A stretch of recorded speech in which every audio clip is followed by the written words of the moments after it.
Good morning, Raptor Freaks. It's Thursday Think Tank. We're doing the call-in show today, so I have my phone.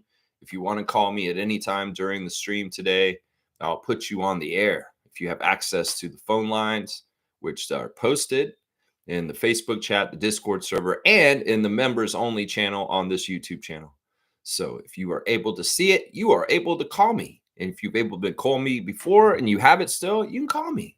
And we can talk Raptors basketball, Summer League, and they announced yesterday the groupings for the in-season tournament for next year already. I feel like this is so early for doing this, but in some ways they got to do this a certain way because of the way they make the schedule. And they have to determine the groupings ahead of time. Now, they have a very scientific way of putting the groupings together. They basically take the top three teams in the East and they put them together, and then they go down like that. Let's see. We got our first call of the day, guys. Let's see what's going on here. Caller, you're on the air on the Thursday Think Tank. I got to turn this forklift off. Hold on. Yeah, can you hear me better now? Yeah, I can hear you. This is a call coming in from the province of Alberta, guys. Yeah, Seymour Pape. I already found some gripes. Check this out. Okay. So this the in-season tournament, the Emirates tournament, I want you to check something out. Watch this. The last 6 champion teams, right? Okay. Since us, it's been us, Bucks, Lakers, Nuggets, Thunder, right? Warriors. Yeah, okay, so 5. So and Warriors. If you look at the brackings for that tournament, all the last teams who have won a championship sort of are in their own bracket, except for us. They threw us in a bracket with the Pacers, although we have the toughest bracket when you look at all the other teams that have won a championship. Because I looked at Denver has their own bracket. Yeah. Golden State has its own bracket. Milwaukee's in it. All the last teams that have won have their own separate bracket. They're not facing any team that has had a finals appearance. We got a tough bracket. They threw us in there with the Pacers. Well, that's not totally true because the Dallas Mavericks went to the finals and they're in the same bracket as the Lakers. They're in the same bracket as the Lakers? Yeah. Like they put Dallas and the Lakers together. I saw that and I was like, oh, they want some drama. Put Dallas and the Lakers in the same group. I understand what you're saying, Seymour. And I always worry about this too, because when they started this thing, I did a lot of checking into how do they decide who's in which group, right? And how do they do it? And really what they do is they take the top 3 teams in the East and they put them in each of their own brackets. So right at the top, we got Cleveland, Boston, and Milwaukee, right? So they all get their top bracket. Then the next 3 teams get spread out on the next ones. And usually they do it in a snake order going back down. So Cleveland's technically number 1, right? So it'd be based off of last year's standings, not on success? Yes. And we're we're not in the bottom 3, like Washington, Charlotte, and whoever, Brooklyn. So we're in the second to the bottom 3 because of our record and where we finished. So we're spread across with 2 other teams that were close to us in the standings, and they're in the other 2 groups. Now, I would make the argument that I really like our group. That was actually what I was going to say today. But I do see where you're worried about it. I'm not worried about the Pacers, though. It's not the Pacers I'm worried about in our group. I'm more worried about the Hawks and the Cavs than anybody in our group. Of course, it's great that we got Wizards. Wizards is great to have in our group. So we should get an in-season tournament win against the Wizards for sure. But, I think Pacers are going to be in big trouble this year. I think that, I love Siakam. I know they're going to do well, but they're saying Halliburton's going to be out for the whole season. And I'm telling you, the NBA on purpose got scared seeing the Pacers go so far in the playoffs. They're trying to chop them off at the legs to try and make them not as good this year in different ways. And Miles Turner going to Milwaukee is one of those ways. So I feel it. They've always been doing that to the markets that they really don't view as valuable. You know what I mean? Yeah. Like they did it to us. They pulled us apart like we were brisket. Yeah. You know what I'm saying? Yeah. They pulled us apart. They're pulling apart. But it's crazy. Where's OKC getting all this money to give everybody these 5-year max deals? Oh, I know. Yesterday was crazy. They got Chet done up, and they're trying to do Jalen Williams right now too. And they're going to get it's crazy. Where are they getting all this money from? I don't know. I mean, you know, in some ways, the way Presti built that team is that they're all going to hit on when they need to be paid. And in some ways, the rookie max extensions are not like the first big contract after the rookie contract. So it's smart for the Thunder to throw to extend the rookie contracts as much as possible, because once they get off those rookie contracts, that's when they really hit the big money. And so they got to put them off, and they have to max extend them. They have to.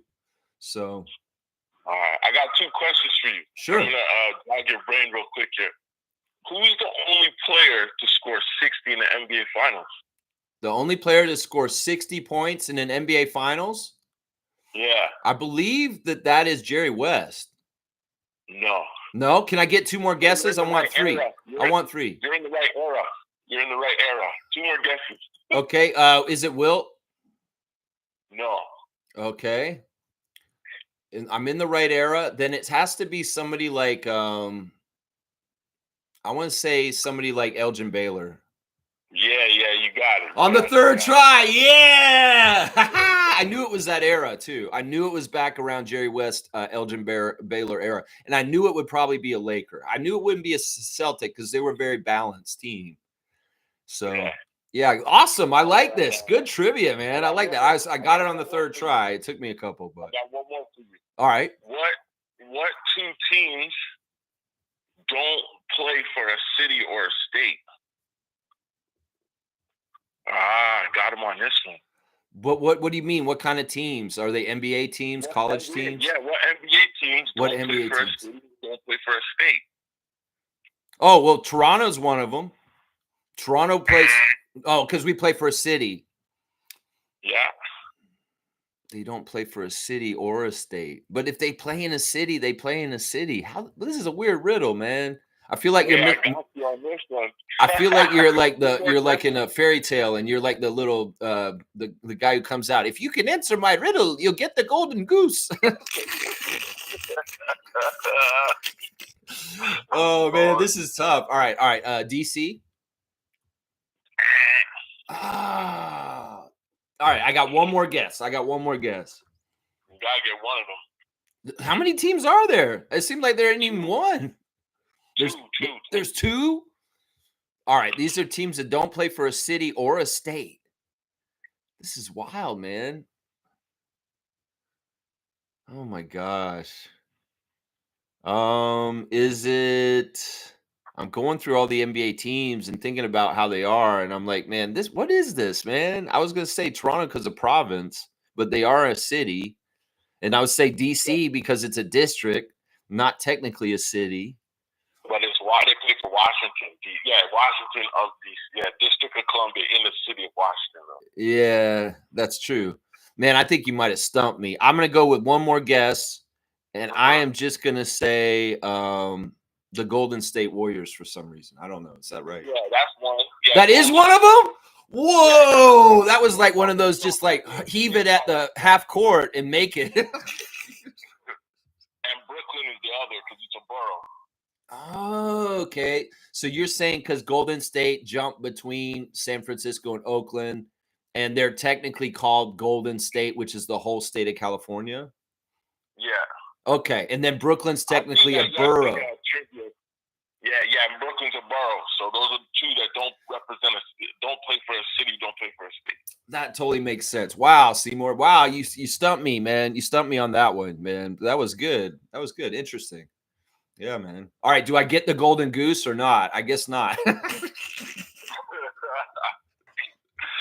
well, I'm gonna let y'all get back to the think tank, and I'm here listening from Alberta, man. Right on, Seymour. Well, we always appreciate a call from the City Slicker, and I know it's that mountain time for you and Trevor over in Las Vegas right now, and I appreciate you guys getting up early, rising early, and being a part of the show, man. I really do appreciate you guys. That's my sheriff right there, man. That's him. Always, Raptors first. Let's go Summer League, baby. Woo! Let's go Summer League, Colin Murray Boyles. Let's go, Elijah Martin. Let's go to Summer League. Trevor Jay's in the house. Let's see what he's saying right here. He's saying, this is my good friend Trevor Jay, who's on the ground in Las Vegas, Nevada, in the Summer League. In the city, he's going to be going to the game tomorrow, and he's going to be keeping tabs on our Toronto Raptors in the Summer League and the young crew. They're at the Wynn Casino Ballroom, and they're putting up work. And there was the images yesterday of Notorious BI3 working out with the Raptors coaches at the Raptors practice ballroom.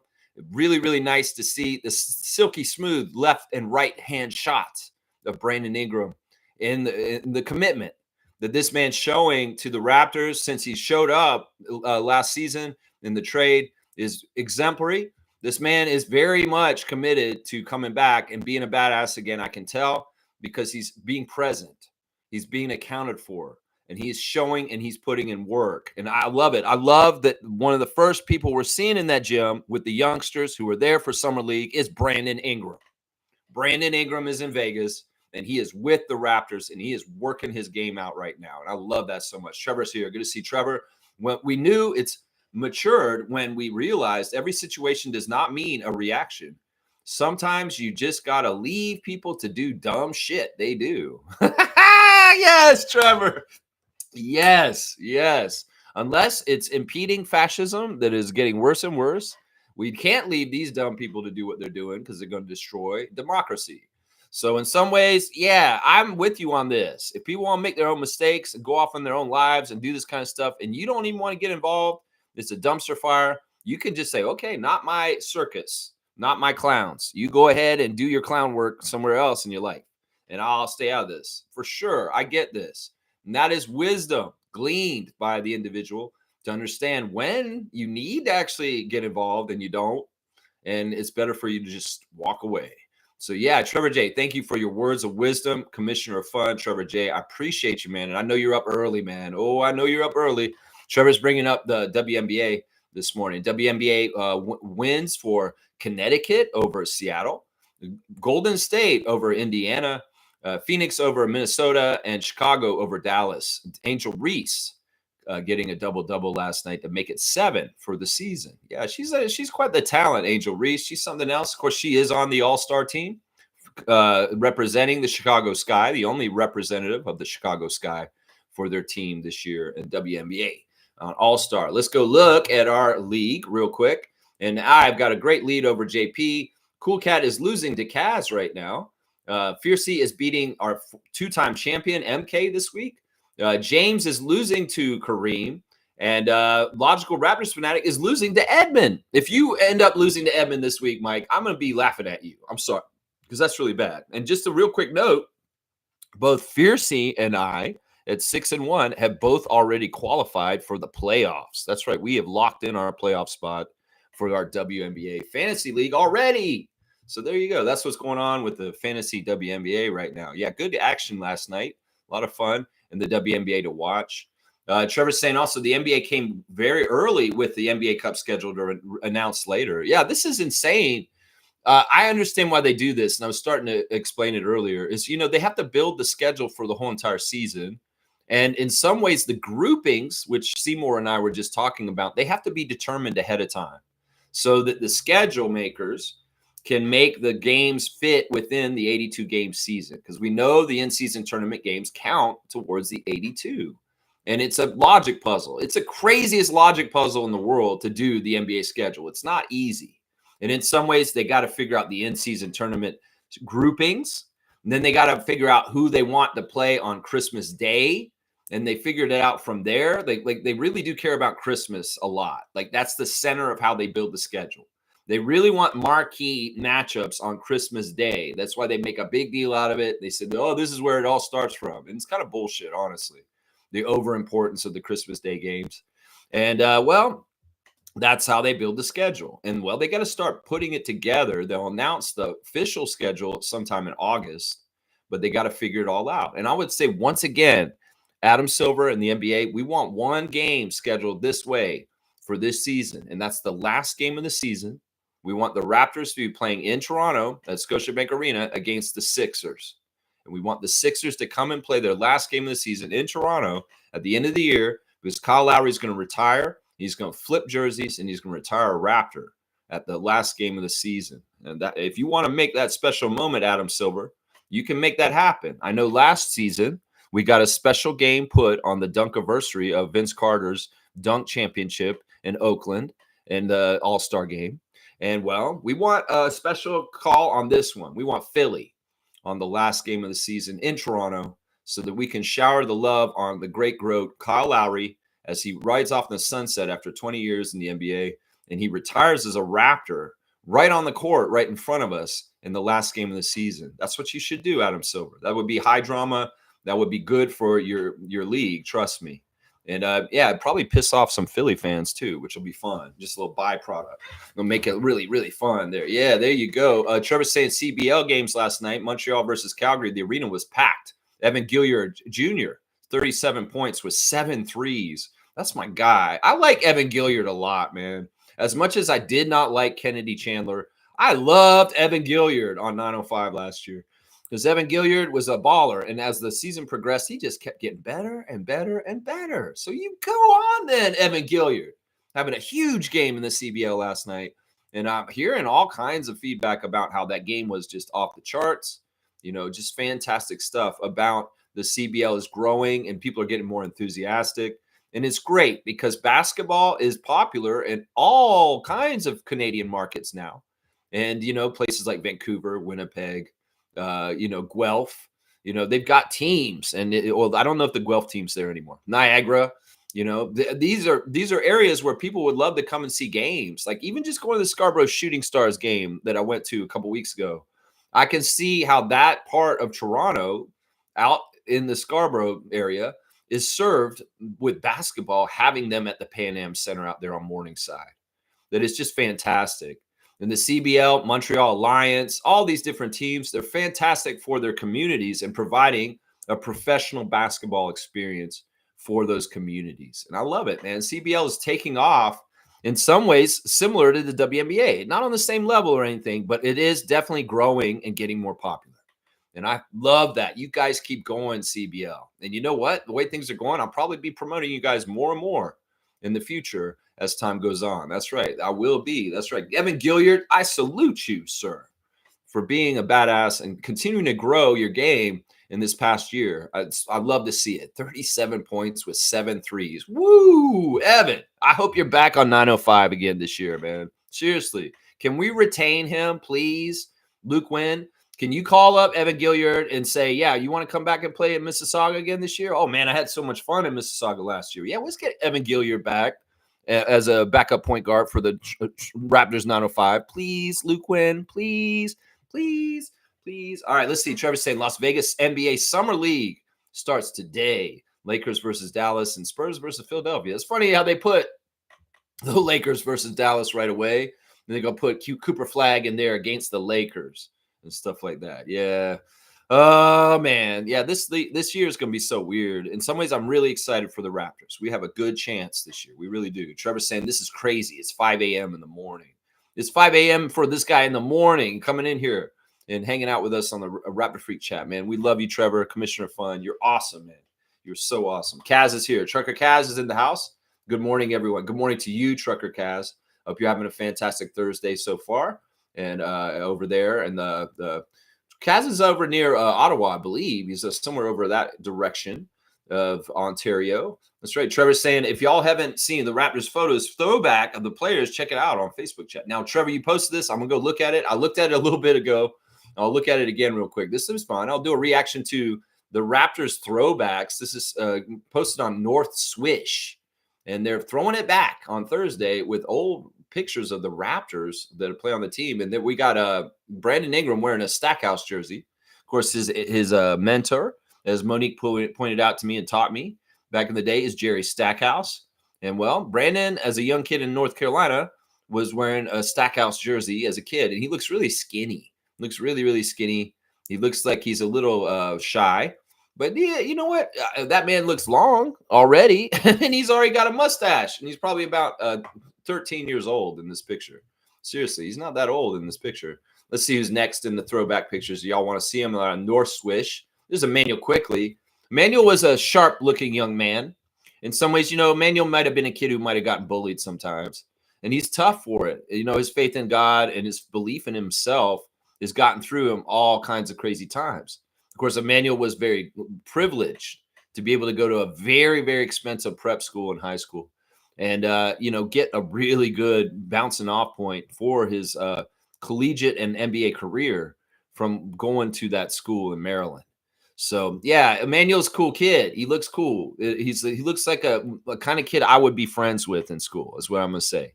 Like I had friends that looked like young Emmanuel that I went in my classes in elementary school. So Emmanuel, you look like a friend of mine. Is what you look like.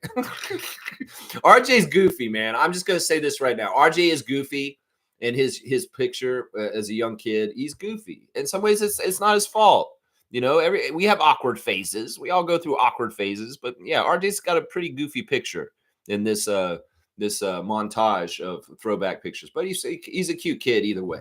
That's right. There's a Jakob, and this is a weird picture, man. I've never seen a picture of Jakob Pertl like this with dark hair, and like he looks like, you know, he's weird. It's weird, man, because you can see it's Jakob, but in a way, it's like that's not Jakob. But wait, is it Jakob? Like when I first saw the picture, I was like, is that Marc Gasol? I'm like, no, wait, that's not, that is Jakob Pertl. It's got the same facial structure, but yeah, Jak as a kid, he looked different. He looks very European. Let's just put it that way. But yeah, he has scraggly dark hair. And I'm always like, Jakob, you've had like blonde hair your whole life, right? Like usually people have blonde hair when they're young and it turns darker as they get older. But it seems like it's the opposite with Jak. He had dark hair when he was young. It's gotten lighter as he's gotten older. I don't know. Either way, Jak, I can tell you were a big kid too. You were like a big kid in like your class. That's a cool picture. I'd never seen that picture of Pertl. Grady's picture I've seen before. Like young Grady, it's weird. All right, I remember Grady. From a long time ago before he was anywhere near like Kansas or anything, even high school. Like Grady had been in the press as a young basketball phenom as a kid. And that's why I recognize this version of Grady in this picture with this cool surfer haircut and looking just like a regular little blonde kid that's like running around your neighborhood that you'd be friends with and stuff like that. But yeah, Grady was getting some shine and attention even as a little child because I remember his name, Grady Dick. I'm like, that's a weird name. And then they were like, yeah, young basketball phenom Grady Dick is out there shooting. And like it was kind of like he was already kind of been watched like LeBron was. LeBron got like tagged right away, like when he was in elementary school. And they started watching him in like junior high into high school.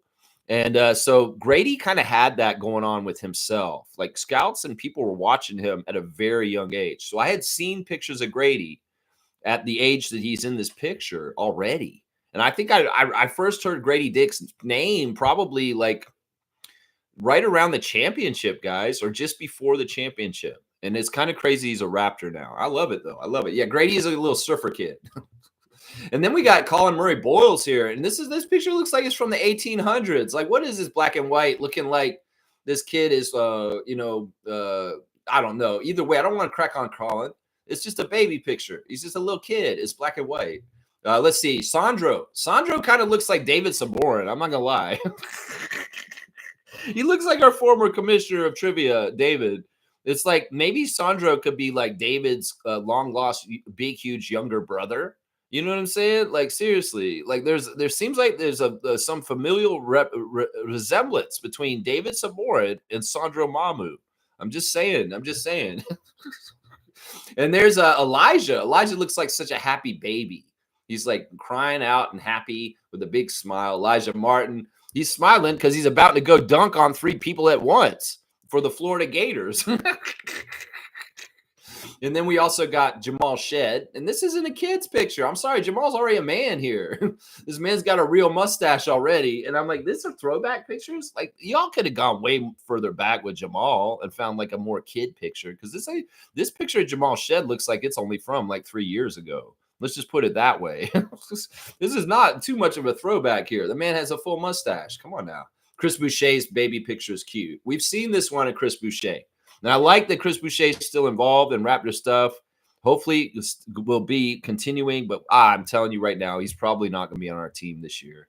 and that's too bad. But yeah, there's a lot of people in this league right now waiting to get the call to figure out where they're going to go play, and they're still waiting. And that's crazy.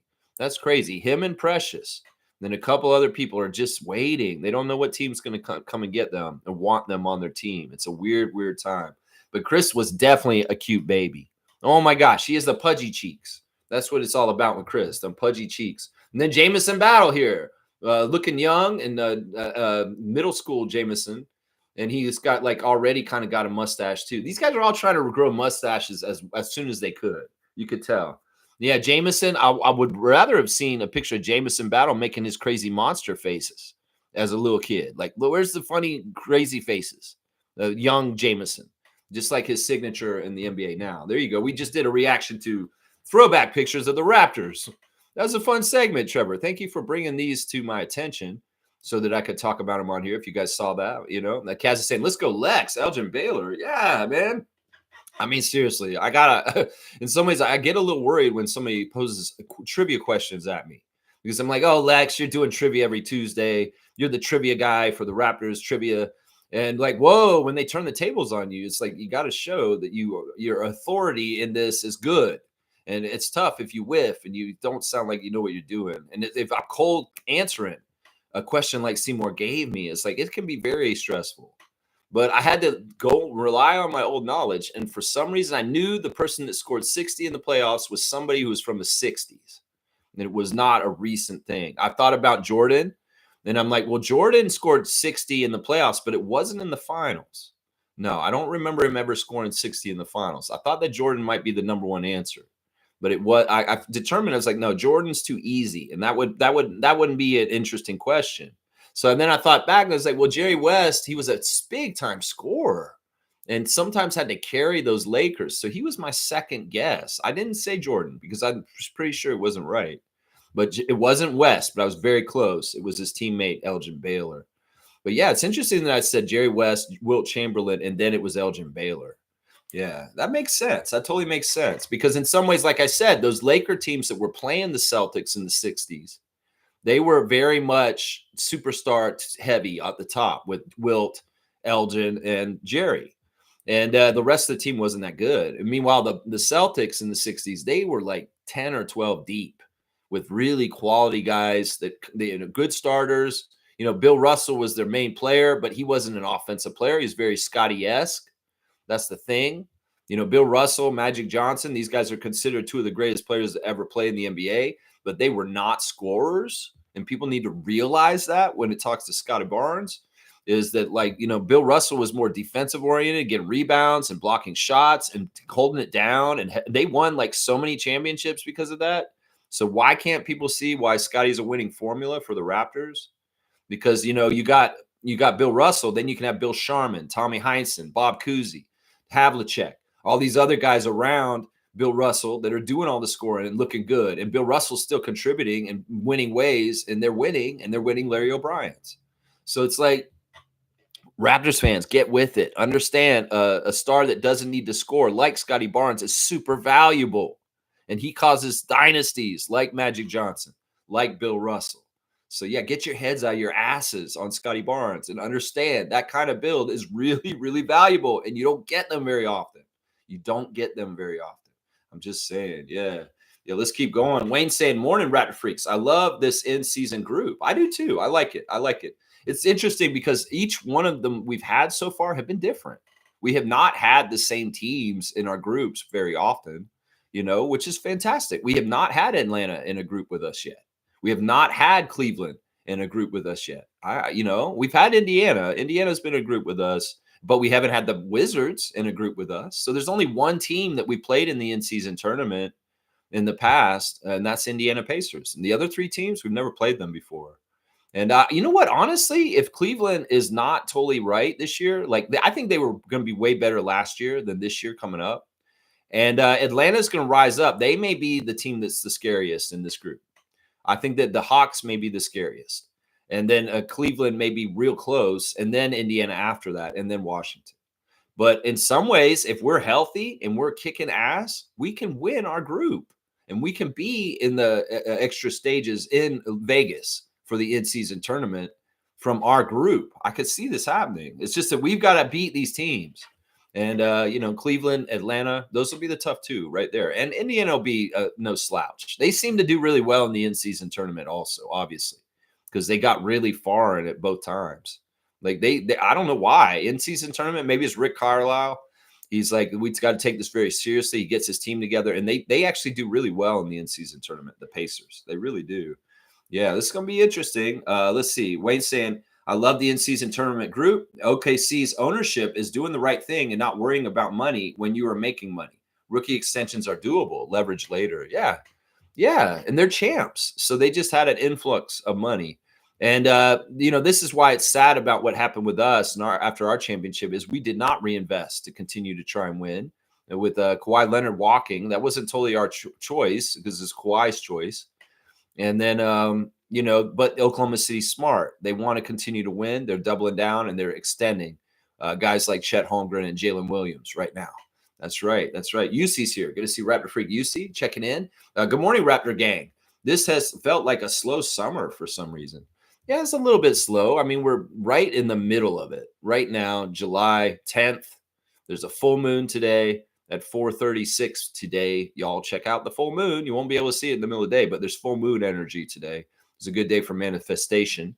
Yeah, I'm totally with you, UC. I mean, in some ways, the last couple of summers, we've had the distraction of international FIBA basketball with the Olympics and the FIBA World Cup. And those have been really, really good for filling time during the summer. But yeah, it's tough. Now, I would say this, UC, if you feel like this has been a long summer and you're basketball jonesing, well, go to a CBL game. Go to watch more at WNBA because these are great places to watch basketball right now. The WNBA is so great right now. And if we want to be ready for tempo next year, well, let's have some familiarity with the product and the players that are involved in the WNBA so we can have a learned opinion about who the Toronto Tempo should select in the expansion draft at the end of the year. So, yeah, this is going to be a lot of fun. We can find stuff to get into right now in the summer. This is a problem, UC, because a lot of Raptors fans are bored and they've taken too much time to talk about RJ Barrett getting traded. You idiots. If you don't have anything better to do, go outside, touch grass, and get in a lake or something like that. Go to Canada's Wonderland. Fucking go to a movie. Do something else. You don't have to be basketball 365 days a year like I am. Because, see, look, I do this show every single day. And have I done a single damn stream on RJ Barrett getting traded out of here? No, I have not. So don't give me this crap, Raptors Reddit, that you're bored and you got nothing to do this summer. So that's all you got to do is talk about trade rumors. Get a life is what I'm telling y'all. Seriously. And this is a man who does a YouTube stream every morning for 2 hours on the Raptors telling y'all to get a life. If y'all can't figure out something better to do than sit on Reddit talking about RJ Barrett trade rumors. Seriously, get a life. Maybe go get a girlfriend. Maybe go and cut the grass. Maybe go train squirrels in your yard. Yeah, those are things you should probably go do instead of wasting your damn time on Reddit every day. And that's what they're telling me and stuff like that. And there's like, what? Somebody posted this in Reddit. Let me talk about this right now. Somebody posted this like, why do you guys stop posting about RJ trade rumors? My God, I get it. Y'all want him traded so bad, but it doesn't need to be talked about every hour of the day. And then we got idiots down here defending why they do it. It's boring in the summer. There's nothing to talk about. He's got to go anyway. Let's just talk about it. No, listen, half of y'all that are talking about this aren't Raptors fans. You're Knicks fans coming in here acting like Raptors fans and trying to pull things apart. So F off. There's got to be something better to do in New York City than sit on Reddit all day in your house, in your basement, you crusty ass Redditors. Why don't you go and see the sunlight or some shit like that, guys? Seriously, and get over yourselves. And if you are Canadian and you're talking about wanting RJ off the Raptors, you are un-Canadian. I'm sorry. You are unpatriotic. You are not a true one. You are not a real one. You are not a real Raptors fan if you dream of the day that RJ Barrett's not on our team. So, yeah, I'm going to say get a life, RJ Redditors. Get a fucking life and move on and do something productive instead of your little pulling the threads and trying to destructive kind of bullshit. Yeah, that's what I have to say to them. A little bit of Friday freak out on a Thursday about Raptors Redditors. That's right. Isaac's got me on blast. He's number 2 on the top fan charts. There you go, Isaac. Number 2, baby. Number 2, baby. Number 2. Fiercey's here. Good morning, fam, and happy Thursday. Good morning to Fiercey.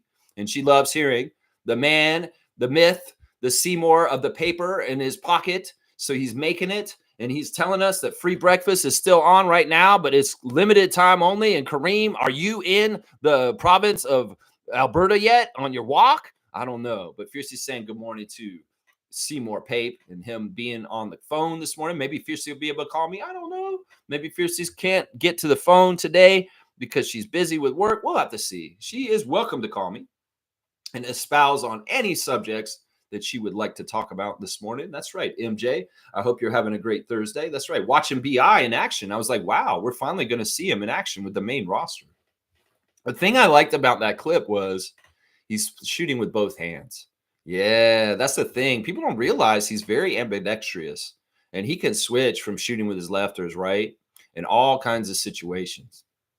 Yeah, I'm telling you guys, Brandon Ingram is more like Kevin Durant right now than Kevin Durant is like Kevin Durant.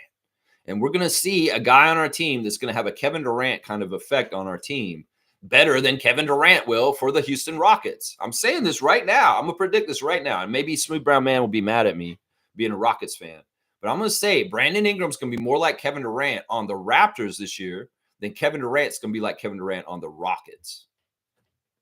Think about what I'm saying, guys. Think about what I'm saying. That's right. That's right. Clutch and all out. That's right. He's going to be coming in there and helping us win games at the end because he'll carry us. Watch. He will carry. That's right. That's right. Kaz saying Mike losing to Edmond. Yeah, this is bad because we know Race Mode Daily. This is just how he's been the whole 3 years he's been in our league. He's been the bottom feeder. He's the guy who he's not looked at his team once in 3 years. So, yeah, Mike, if you manage to lose to We the Race Mode Daily, that's an accomplishment you don't want because that is really hard to do.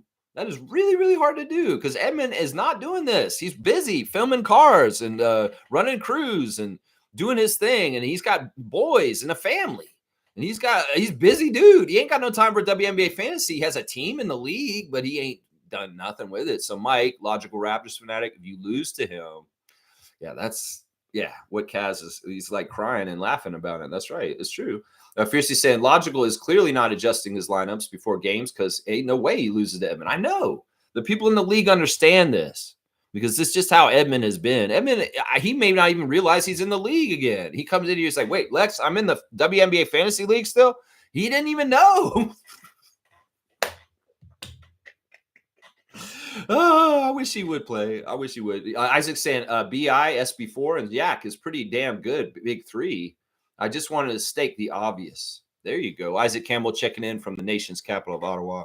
Saying he wants to state an obvious fact that Brandon Ingram, Scotty Barnes, and Jakob Poeltl is a great front court. Is a great front court. I agree with this because you got different stuff in all of them. And they all kind of give they fill holes that we need. Shot blocking, Jakob. Shot blocking, Scotty. Shot blocking, Brandon.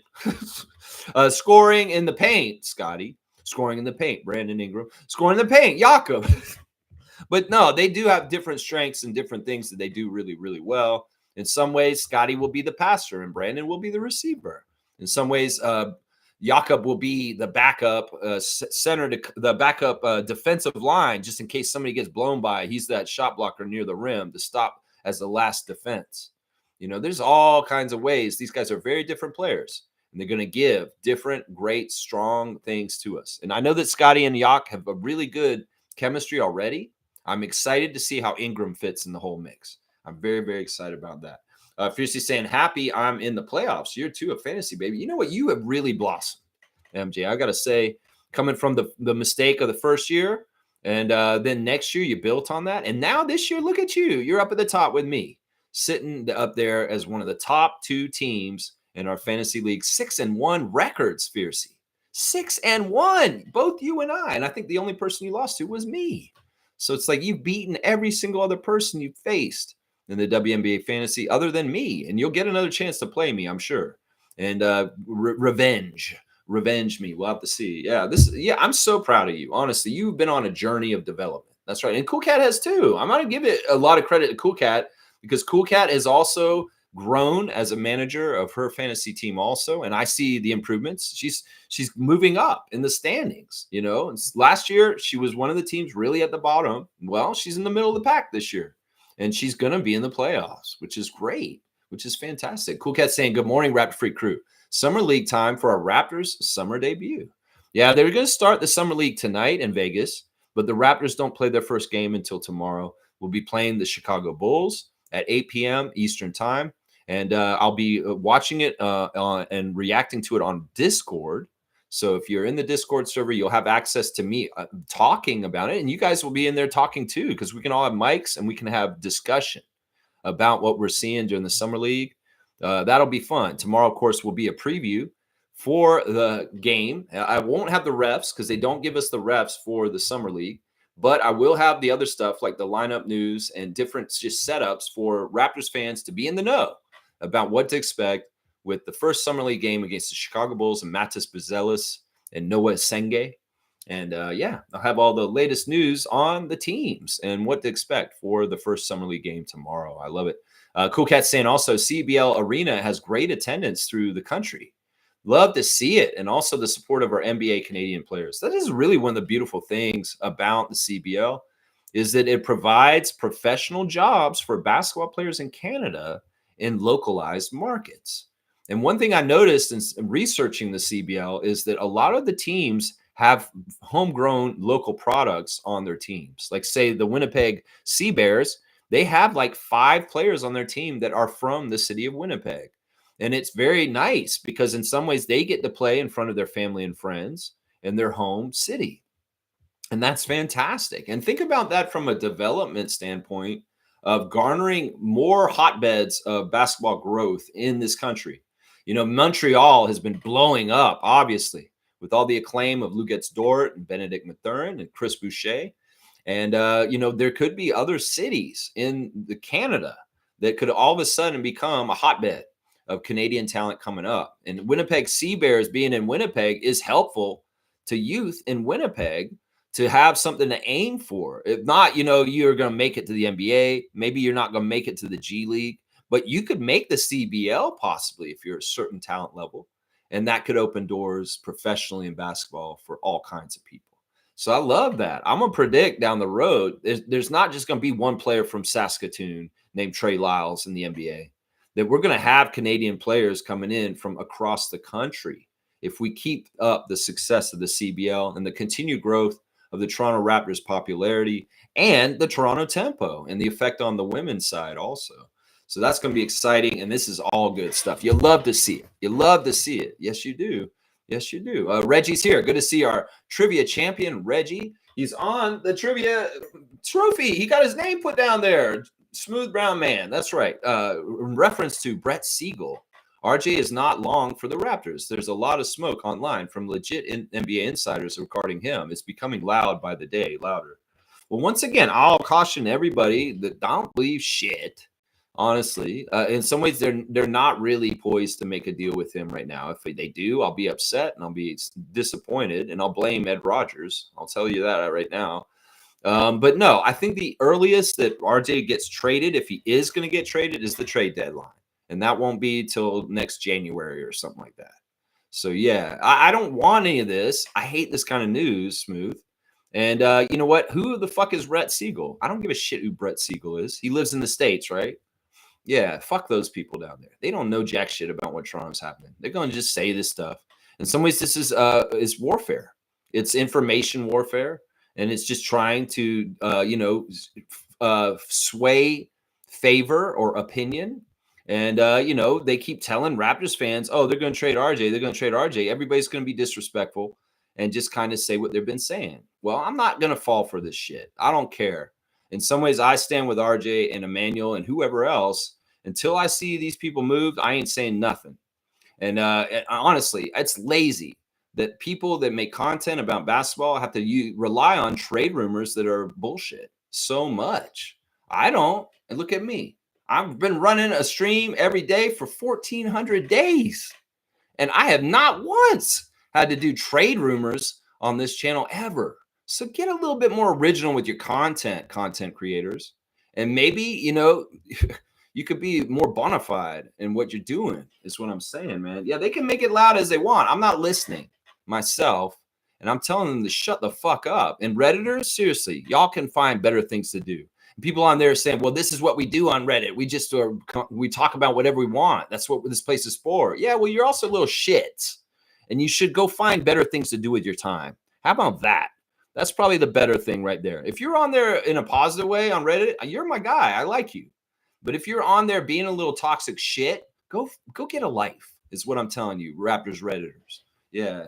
Yeah. Randolph saying, blessings, beloved Raptor Freaks family. You are in a hard chapter of your life. It's not the end of your story. There's other chapters to follow. Complete this one and finish telling the full story. There you go. There you go. Yeah, if you're having a hard time, it's not the end of it. In some ways, you got to go through it. You'll be better for it. And you know what? Maybe there's sunshine and rainbows at the other side. That's it right there. Blessings to the Phillips family, all the Raptor Freak families. I appreciate Randolph's presence on a daily basis in this channel. That's right. Randolph, you're awesome, man. Criscom's here. The great Criscom is in the house. Let's see if he has any predictions. Soft group for the Raps. Unfortunately, I think they can win every year. Laugh out loud. No reason they can't advance out of this bracket. I agree. I mean, we don't have some of the, the more problematic teams in this one. In some ways, it's like the group we're in is not the most respected group. These aren't teams that are darlings in the NBA, where they might get favored from Ed Malloy in a last-second referee call, and it screws us over. Like maybe when we're playing the Nets or the Celtics in the in-season tournament, and that has happened in the last 2 years of the in-season tournament. Ed Malloy stole a game for us against the Celtics in the season tournament 2 years ago. I went to the game. It was that close. We could have won, but Ed Malloy railroaded us to a loss in the in-season tournament against the Celtics. So in some ways, this is something that I like, is that we don't have any of these kind of teams where I feel like the referees might screw us over if it's close and they want to write storylines. I don't think that they'll write a storyline for us against us with the Hawks. No, I think the Hawks will have to win on their own merit. The refs won't help them. I think that, like I said, they're already trying to bury the Pacers. So if we were able to beat the Pacers in the in-season tournament, they'd be actually very happy about that, I think. Cleveland may be the only team that they try and help in our bracket. They're not going to help the Wizards. We know that. So if we're looking at it from that standpoint with Group A of the East, we're in good shape. We've got, there's none of these teams that are like marquee teams like New York or Boston, and where the refs may do funny stuff just to help them get a little further. So we could get through this group. I agree with Crisco. We could get through this group. We'll have to see. Fiercely saying throwbacks should be over 20 years. Shed with a mustache, that ain't it. Yeah, it looked like it was like from like 4 or 5 years ago. Yeah, it's pretty funny. Did you go look at those throwback pictures? They're pretty cool. Chris Boucher would have been in Vegas with us if there was any indication of him coming back with us. Yeah. I don't know where Chris is. I mean, let's go look at the Instagram stories and we can see what he's doing on there. Right now, Chris is watching highlights of a young lady who plays for Rutgers. I think her name is Johnny or something like that. What's her name? Kiyomi McMiller. And she's got some crazy handles and shots that she likes to do. So Chris is in awe of this Rutgers guard that is doing some crazy fancy dribbling and spin moves around people to get her shots. And she kind of throws little baby hooks. It's crazy how she shoots. Really push shots and stuff like that. But yeah, Chris is watching Love Island and he's watching this Rutgers player. That she's good, man. She's really good. Norman is calling out to all Lincoln Hornets alumni and supporters about getting the gym painted and fixed up, because they want to paint the gym at his old high school, and they want volunteers. So he's calling out for the volunteers to come down there and fix up the gym. Also, Norman's showing some highlights of him dunking on Julius Randle when he played for the Knicks, and he's also embracing Heat culture. And Norman's statement on Heat culture is this: I'm extremely hardworking. Going to Miami, I fit the culture perfectly. I've hung my hat on making my weaknesses my strengths, and my strengths even better. I like what they're building. I like the culture, and they compete every single night, no matter who's healthy, who's in, and who's out of the lineup. They're scrappy, they're gritty, they're confident, and they're competitive. That's Norman Powell talking about being ready to grind with the Miami Heat and the Heat culture. That's what's going on there. Monique has posted, Superfan Mo has posted something with Colin Murray Boyles on here saying, will the Raptors finish above or below 34.5 wins next season? 34.5 wins is the the line right now for us. So they're saying we're going to go from 25 wins to 30 wins to 35 wins this season.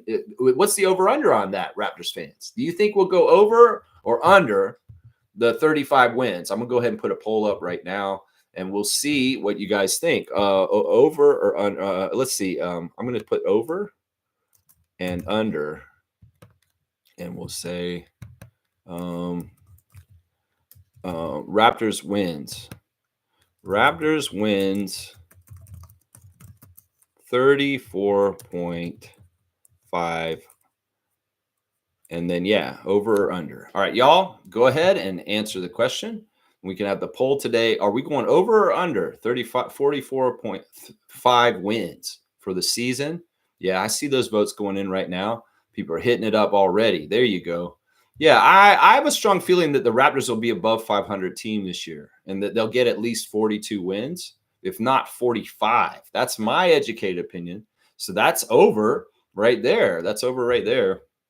Let's see. Who else do we got? Savannah Hamilton's at a court for Toronto Tempo, and she found Ashley Docking, and her and Ashley are out having a girls' day. So, yeah, Savannah, we wish you well, and I want all the best things for you as far as your next chapter.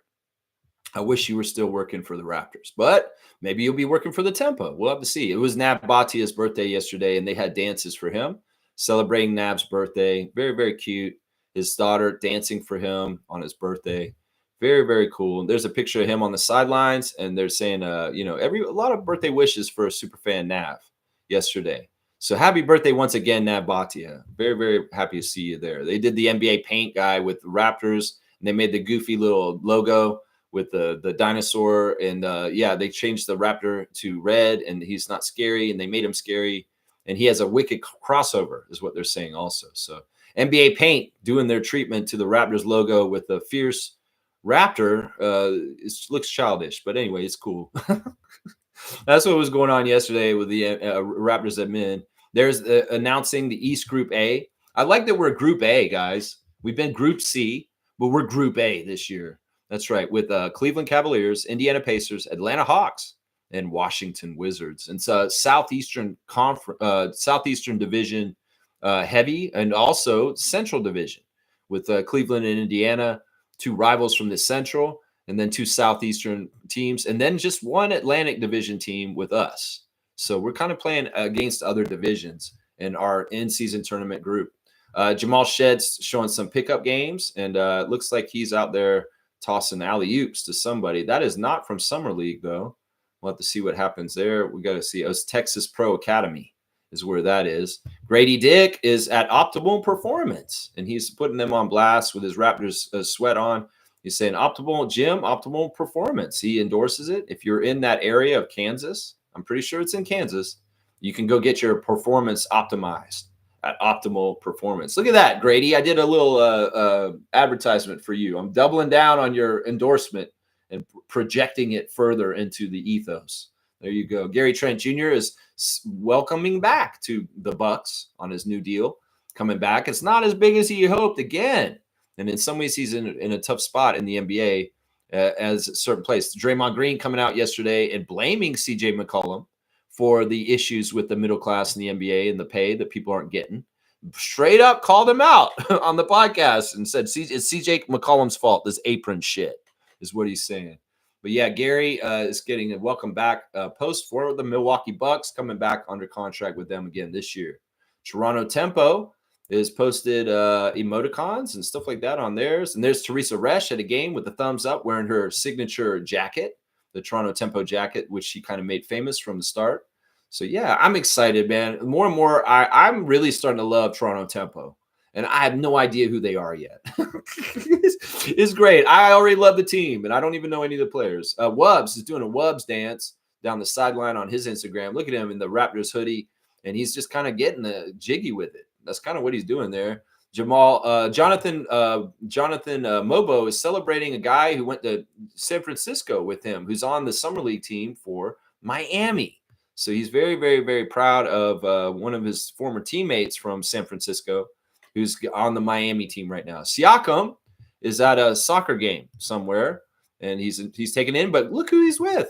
This is really nice and beautiful to see. We see two Raptors champions together in Europe, I'm pretty sure, and it's Siakam and Serge. Serge Ibaka, Pascal Siakam have a friendship and a lot in common. I mean, it's got to be cool for former Raptor champions from 2019 to get together. It's just different. It hits hard when Marc Gasol and Fred VanVleet, Kyle Lowry are in the same room together.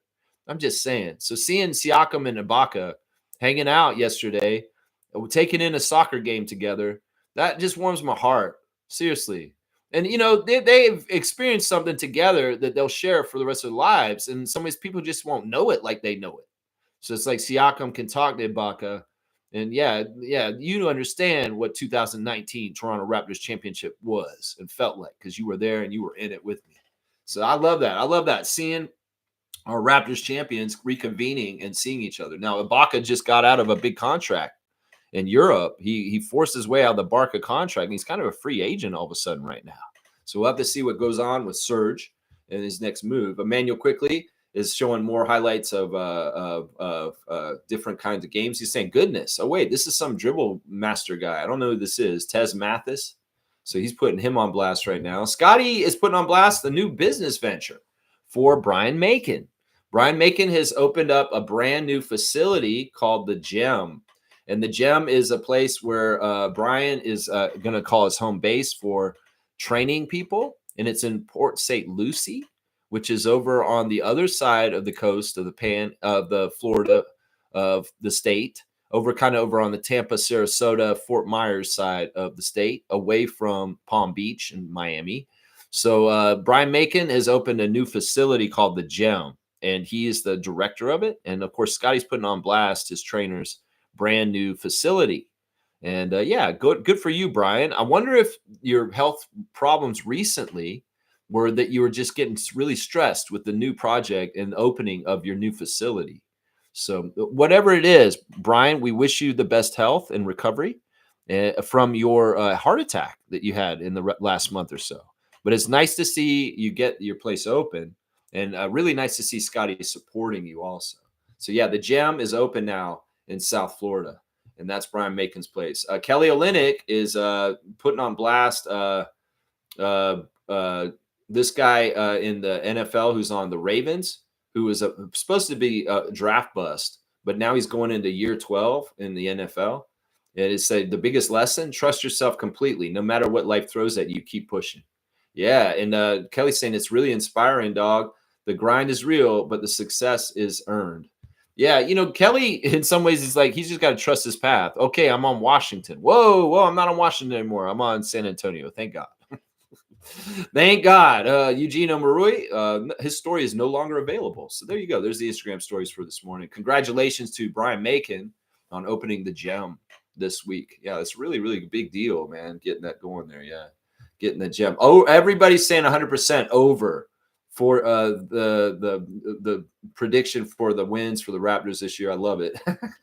I love it. You guys are all confident that we're going to get more than 35 wins this year on the Raptors. And I'm with you guys. I'm totally with you guys on that. That's right. All right, let's see what else you guys are saying. Seymour's saying this. They got Stampede Wrestling. Well, we here to take over and create Stampede Basketball. There you go. Yeah, Stu Hart, old Stampede Wrestling, the Hart Foundation, Hart family, and the Hart House and the Dungeon. And yeah, Calgary history.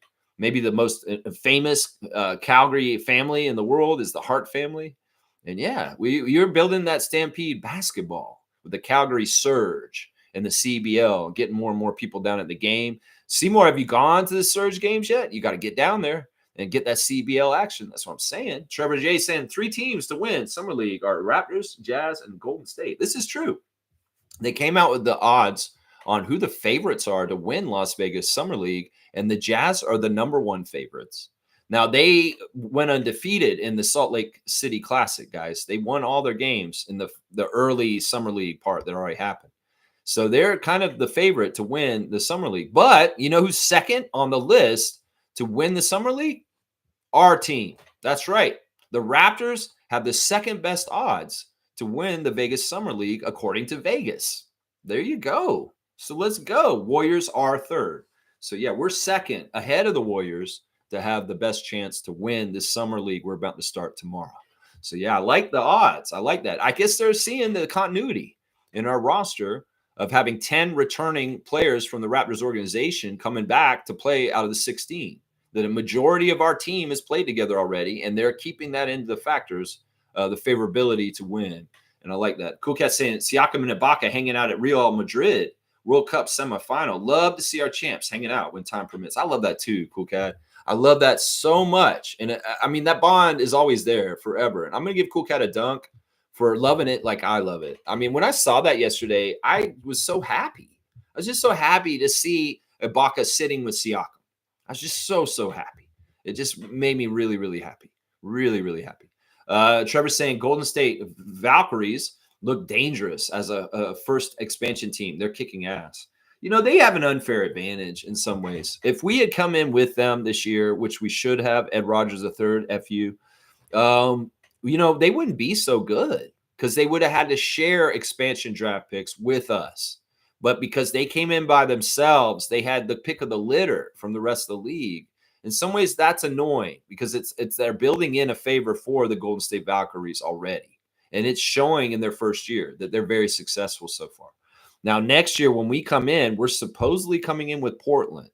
And that means we're going to have to divvy up the expansion team choices between two teams. And that's totally unfair. You think about it. Just think about what I just said. So in some ways, that's unfair to us and Portland that we're coming in the same year. Now, Portland, you could hold off and come in a year after us, and then they go in the 3 years in a row with the other three teams they announced recently. That would be more fair if you guys just added one team per year. But according to the schedule, they're going to add us with Portland next year. And that in some ways is going to be more for us to overcome as a team. If you're coming in as the only team and you're the only team in the expansion draft, well, you're getting to pick whoever you want, like Golden State did last year. And that sucks. So in some ways, we're going to be fighting for who we want with Portland when we do it in December. So we'll have to see how it all goes down. Yeah, I'm not surprised about this. In some ways, the WNBA wanted to help the Valkyries immediately. That's right. Seymour saying sun shower at 8 a.m. is life. What a day. Stay blessed, y'all. Y'all a sun shower at 8 a.m. Hey, there you go, man. Take a sun shower and getting feeling good with the good vibes. That's right. Reggie saying talking about a trade rumor doesn't mean one wants RJ gone, though. Well, I would say why even talk about it? Seriously, we don't talk about trade rumors on this channel, do we? No, we don't. We only do if it's very much a serious thing happening. I just think that this is a dumbass excuse. I'm sick of it. In some ways, this is the same thing I'm mad about on Discord, is y'all don't bring this bullshit in there. Because seriously, you know how I am with the Raptor Freaks and the way that we do things here. We're not a trade rumor channel. We're not a trade rumor group. We are very solidly loyal to our players. And the fact that people want to talk about trade rumors all the time in certain areas of Raptors Nation, well, that's not what we do here. So it's like, yeah, y'all go ahead and be in your little fan fiction. We can talk about trade rumors and stuff. It's a free world. We can do that. But and to me, don't bring that shit around me. I don't fucking care about what people think RJ's this or that. I report the news. I don't report rumors. And until it's a news story, then I'll cover it. And that's the difference right there. I'm so sick of it. And people are coming in the Discord and on Reddit and saying, well, this is what we're supposed to do here is just talk out of our ass and just talk stupid shit all the time because that's our jobs here.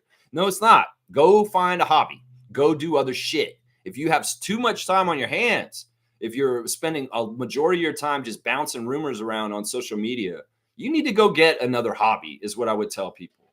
That's what I say. And Reggie, if that hits you somewhere in your heart, listen to me. Go find something else to do. Seriously. Kaloy saying my favorite Raptors right now are RJ. Actually, hell no to RJ trades. Exactly. And we should all be like this. Seriously. Would you want to have your hometown like sell you out? This is part of the effect that is so gross about this, guys. You know, RJ wants to be loved by his hometown and be playing for his hometown. Other people can see this from the outside and they hate the whole situation. That's why they're doing this shit. And I'll say once again, people that are re-reporting trade rumors and stuff like that, you're doing the dirty work for our haters. And honestly, it's gaslighting RJ because RJ, in some ways, I know he's insulated. He probably doesn't know any of this shit's going on because he doesn't give a shit. He's concentrating on training for the season and being the best absolute Toronto Raptor he can be. In some ways, if people are bringing it to him, he would probably tell them, you know what, I don't need to hear any of this shit. Because you know why? I talk to Bobby Webster every day. I talk to this person every day, and I understand what's going on with the team better than the casuals and the people out there trying to make up rumors and shit like that. Once again, remember this, guys, that there's people out there making up rumors because they want RJ to feel bad. They want Toronto fans to be worried. It's all fear and mongering, and it's bullshit. If it happens, it happens, and I'll figure it out, and we'll justify it, and we'll figure out why it happened the way it does. But until it happens, I'm sick of hearing about it. Because in some ways, you guys are ruining the joy of wow, RJ's on the team because you won't shut the fuck up about your damn RJ rumors. So fuck everybody who's in the RJ rumors camp right now. Eat shit and die is what I would say to you. How about that? How about that? And if that hit you somewhere in your heart and you're watching me right now, yeah, I am talking to you. I am talking to you. So fuck off with the RJ rumors. I don't give a shit if it's the middle of summer and you're bored. Go find a fucking hobby is what I'll say to those people right now. That's right. And I'm not talking directly at you, RJ, Reggie. But if you want to take any of what I just said as something, yeah, go and find a hobby. Seriously. Because nobody needs to talk about this shit. Seriously. And the NBA media is going to bring it up and do it all they want themselves. But Raptors Nation, if you have more pride and you are a loyal person, you're not doing this yourself, is what I'm saying. That's what it is right there. Smooth saying both guys will make a positive impact. You're talking about who? Who are you talking about? Both guys. Who's this both guys? It's just RJ, right? Fiercely saying, since Edmund really isn't playing fantasy, I've requested a trade, but I don't think he's seen it. Yeah, he hasn't seen it. If you ask to trade with Race Mode Daily, you're not going to get it. You're not going to get it. Wayne saying, I have high expectations for our Summer League games and our in-season tournament. Expectations are not just wins, but our effort level, our shooting, rebound, and overall team cohesion. That's all. You know, this is the way we should be looking at our team all the time. Regular season, playoffs, whatever. In some ways, it's not about winning always. It's about getting better. It's about showing signs of growing and getting to the next level too. If we're going to be having failures and sometimes, well, we got to see growth as we go on our journey. And that's exactly the right way to be watching it as Wayne is watching it. Is I want to see individual growth in players like Jamal Shed, Jacoby Walter, Ulrich Shamshay. And, in the in-season tournament, if we're in a good place with health and we get good matchups in some ways with these other teams in our group, I would like to see success. And Darko trying to get us to get our team to Vegas this time for the second part of the in-season tournament and qualifying. I think that this would be growth for our team. It could be a good benchmark to show. Like, yeah, in the last couple of years of the in-season tournament, we didn't really do that well in it. But now, this year, look, we are winning in the in-season tournament, and we are getting an invitation to go to the extended part in Vegas. So this is all growth, and that's what I'm saying. And I like that Wayne's saying, like, I just want to see the effort level. I want to see the improvement in different areas. That's right. Kareem saying it would be cool if Toronto could create an NBA Summer Classic like California, San Francisco, and Utah. That's an interesting idea. I think that that's more likely if we do get a second Canadian franchise in Montreal, then that could be something where like the Toronto and Montreal teams are anchored here and we invite other Eastern Seaboard teams to come and do like the Canadian Classic. They had the Salt Lake City Classic, the California Classic. Maybe they do the Canadian Classic. And they have 4 NBA teams doing their own little pre-Las Vegas Summer League here. That'd be ideal and awesome. I would love that. That would be very, very cool. Fiercely saying, and yes, Trevor, Valkyries are good and fun to watch. Hence why I'm so looking forward to cheer for the Tempo, as they will also have something to prove and play hard as an expansion team. Yes, and I hope that we have good luck and very astute decision-making so that we can hit the ground running and be competitive right away. But there's no guarantees on any of that. And we're going to have to just take cheering for the Tempo on the own schedule of what is going to be and how we are in the league and how we can compete. We'll just have to see. Trevor's saying, Seymour, I just see the butt dial. He missed the exit. Just saw him walking in the strip in Vegas. So you're trying to say you've seen Kareem in Vegas? Wait a second. Whoa. He's supposed to be in Alberta for free breakfast. Wait. And Kareem's like, I'm not in Vegas, Trevor. Fact checked right there. Kareem Thomas, you're getting a dunk. He just fact checked you, Trevor. He's not in Vegas. He's in Mississauga. That man tried to get out the door and his wife asked him where he's going. And he's like, oh, crap. I'm busted. I can't go now. His wife's like, where are you going? I'm going to Denny's in Calgary. Wait, you're going to Denny's without me? What are you doing? You're in trouble. Get in here, husband. Why do you have so much water? That's so good. That's so good. Kareem saying RJ Barrett ain't leaving before the full analysis of this lineup. That's very true right there. Why would people think they built this team only to trade before seeing the product on the court? Because I'm telling you, haters hate this so much. Raptors haters hate RJ Barrett on our team so much. And if you are one of these people that hate RJ Barrett on our team so much, you're not a Raptors fan. If you identify as a Raptors fan, but you hate RJ on our team, you're not a Raptors fan. You are a Knicks in sheep's clothing. That's right. Knicks fan in sheep's clothing. Because this is the thing. These Knicks fans have a lot of time on their hands. Obviously, they need to touch grass. They need to go get a significant other. They need something else to do. Like go spend a movie day in a cool movie theater instead of out in the heat, cooking their brains with RJ Barrett trade rumors. I'm telling you right now, guys, where all this RJ shit comes from is New York City. Seriously. And Raptors fans, don't be like Knicks fans and act like them because you've seen some Knicks fans come into Raptors Reddit and you're like, oh, yeah, they're right. They're right. No, they're not. Don't fall in line with the Knicks fans doing their bullshit.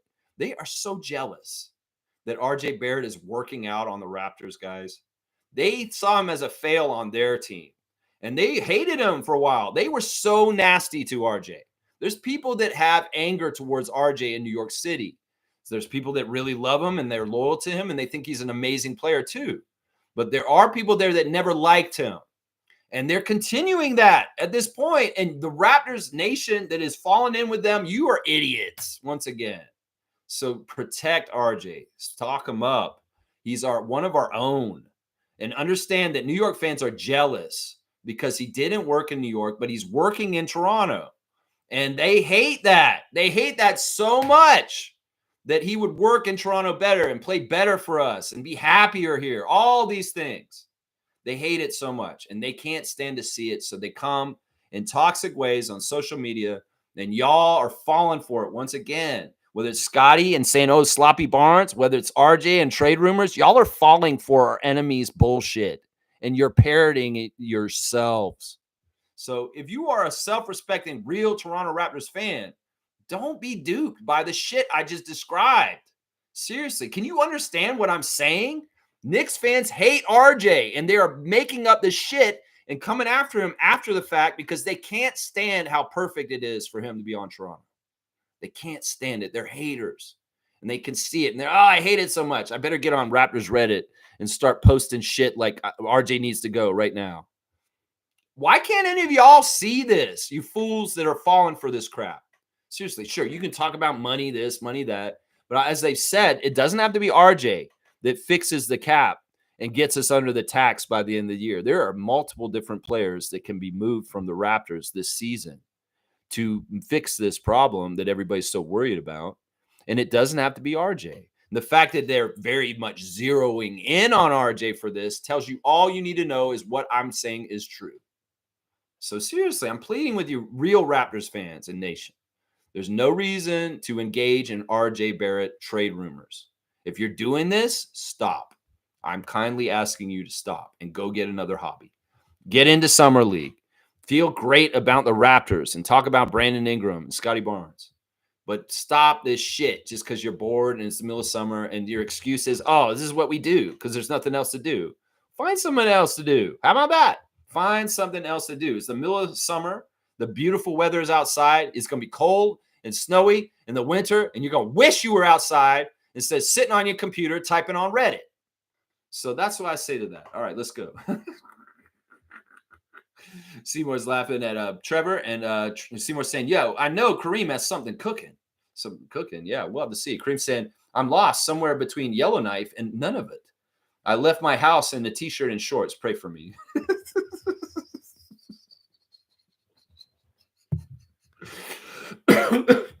All right, Kareem, you getting a dunk again. You got another one, 159. That's hilarious, man. He gave us if you can give us your coordinates, maybe we can send a helicopter.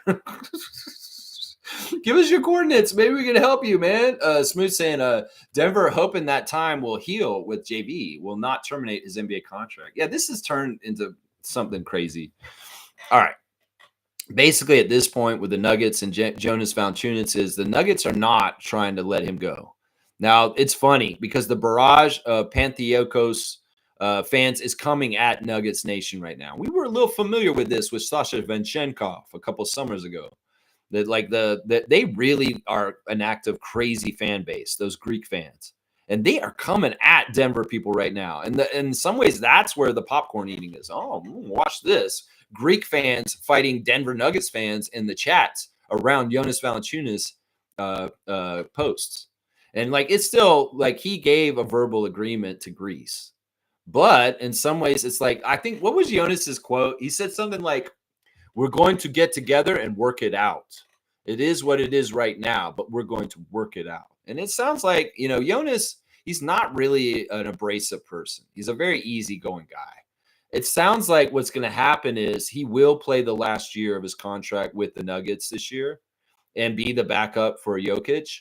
But he's not going to take the option at the end of the year. There's another year for another $10 million.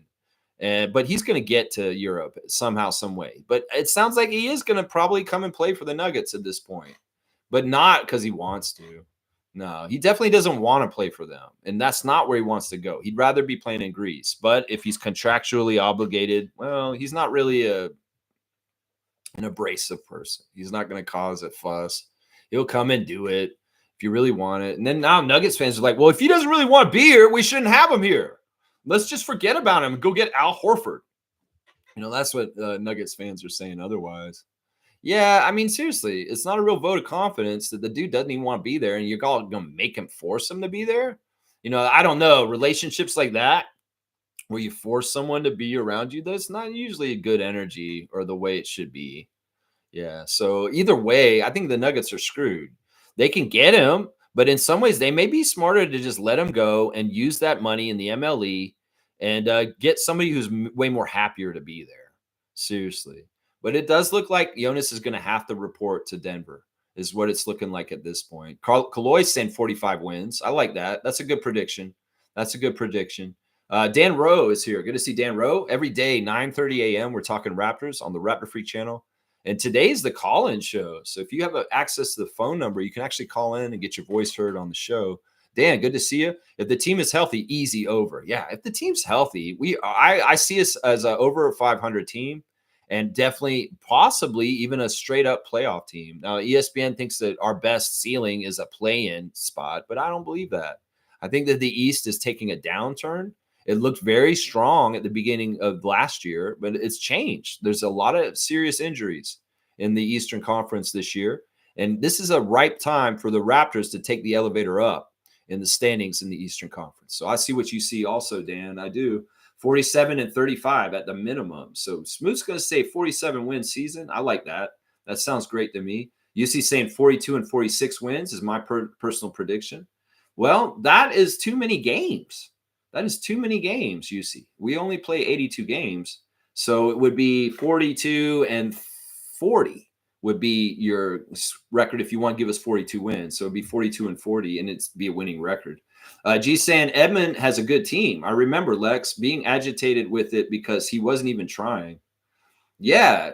G, are you in our league? You played in our league at one point? Yeah, Edmond, yeah, he has a good team, and he's not even trying to play it. Yeah, he's just letting it ride, and he's actually doing okay in certain ways. Yeah, let's see. Kareem saying JV thought he could pull a fast one. Little do you know, FIBA won't undermine NBA rules. He dug himself into a hole. Let's just hope he's able to win the trust of his teammates. Yeah, I don't look at it from your perspective as a Nuggets fan at all. Nah.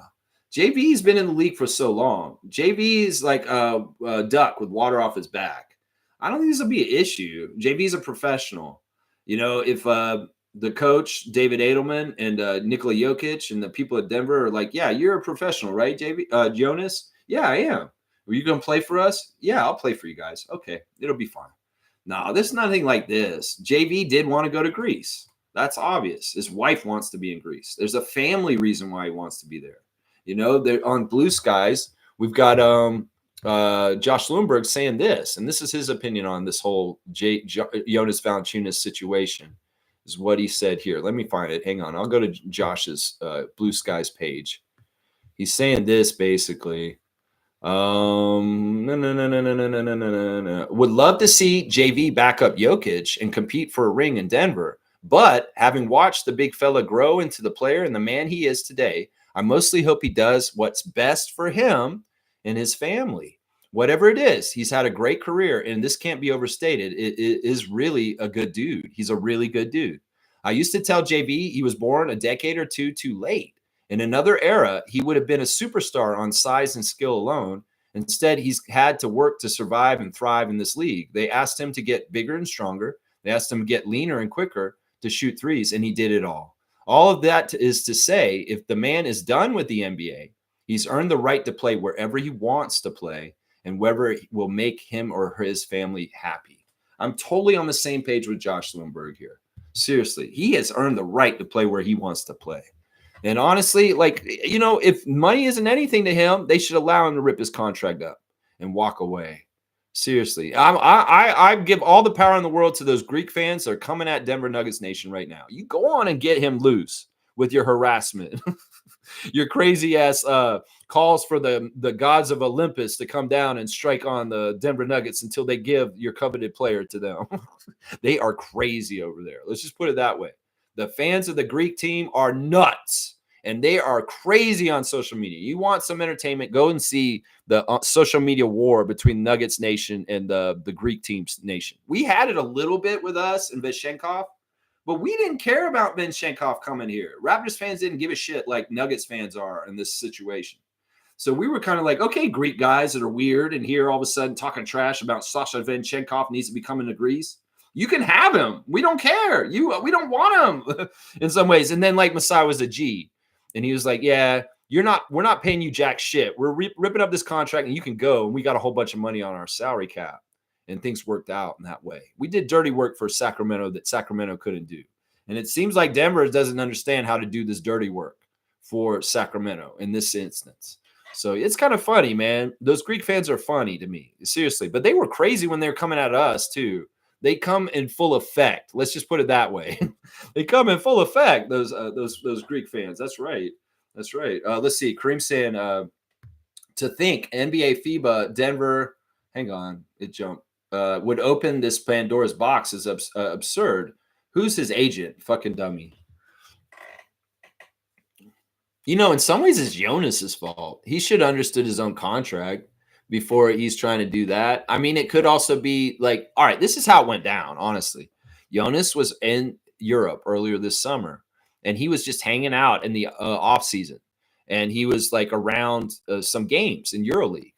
And he was quoted in an interview. And this is where I heard it the first time. And this was when he was still a King. He was not traded to the Nuggets.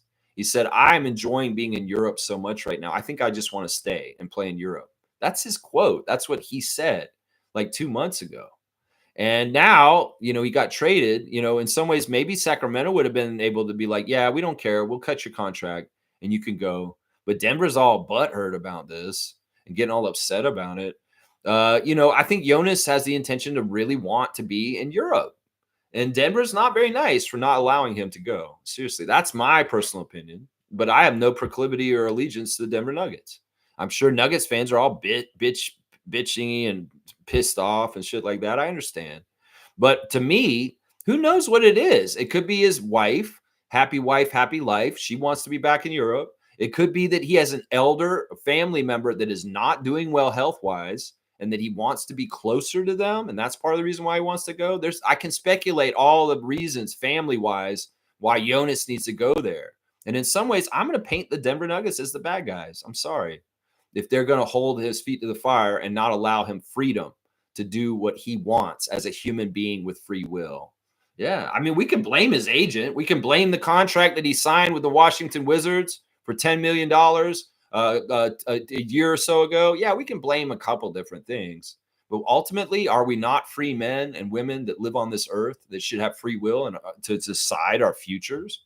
And a year is a long time. What if, God forbid, the family member that Jonas cares about that may be involved in this dies while he's still playing for the Denver Nuggets? So there's some things that are way more important than playing for the Denver Nuggets for $10 million. Let's just put it that way. Let's just put it that way. Kaloy saying JV is in a good situation anyways. Being a backup to Joker for a couple of seasons isn't bad. He'll be there for one season. He won't. The thing is, the second year is a option year. And I don't know if it's a team option or a player option year. It could very well be a player option year. And Jonas will downturn it and leave then. So either way, he's not going to be there for that long. And anybody who thinks the Nuggets are competing for a championship this year, you're crazy. They are not good enough to compete for a championship in the West. They are not. There's way better teams in the West. Houston, Oklahoma City, Minnesota, all way better than Denver.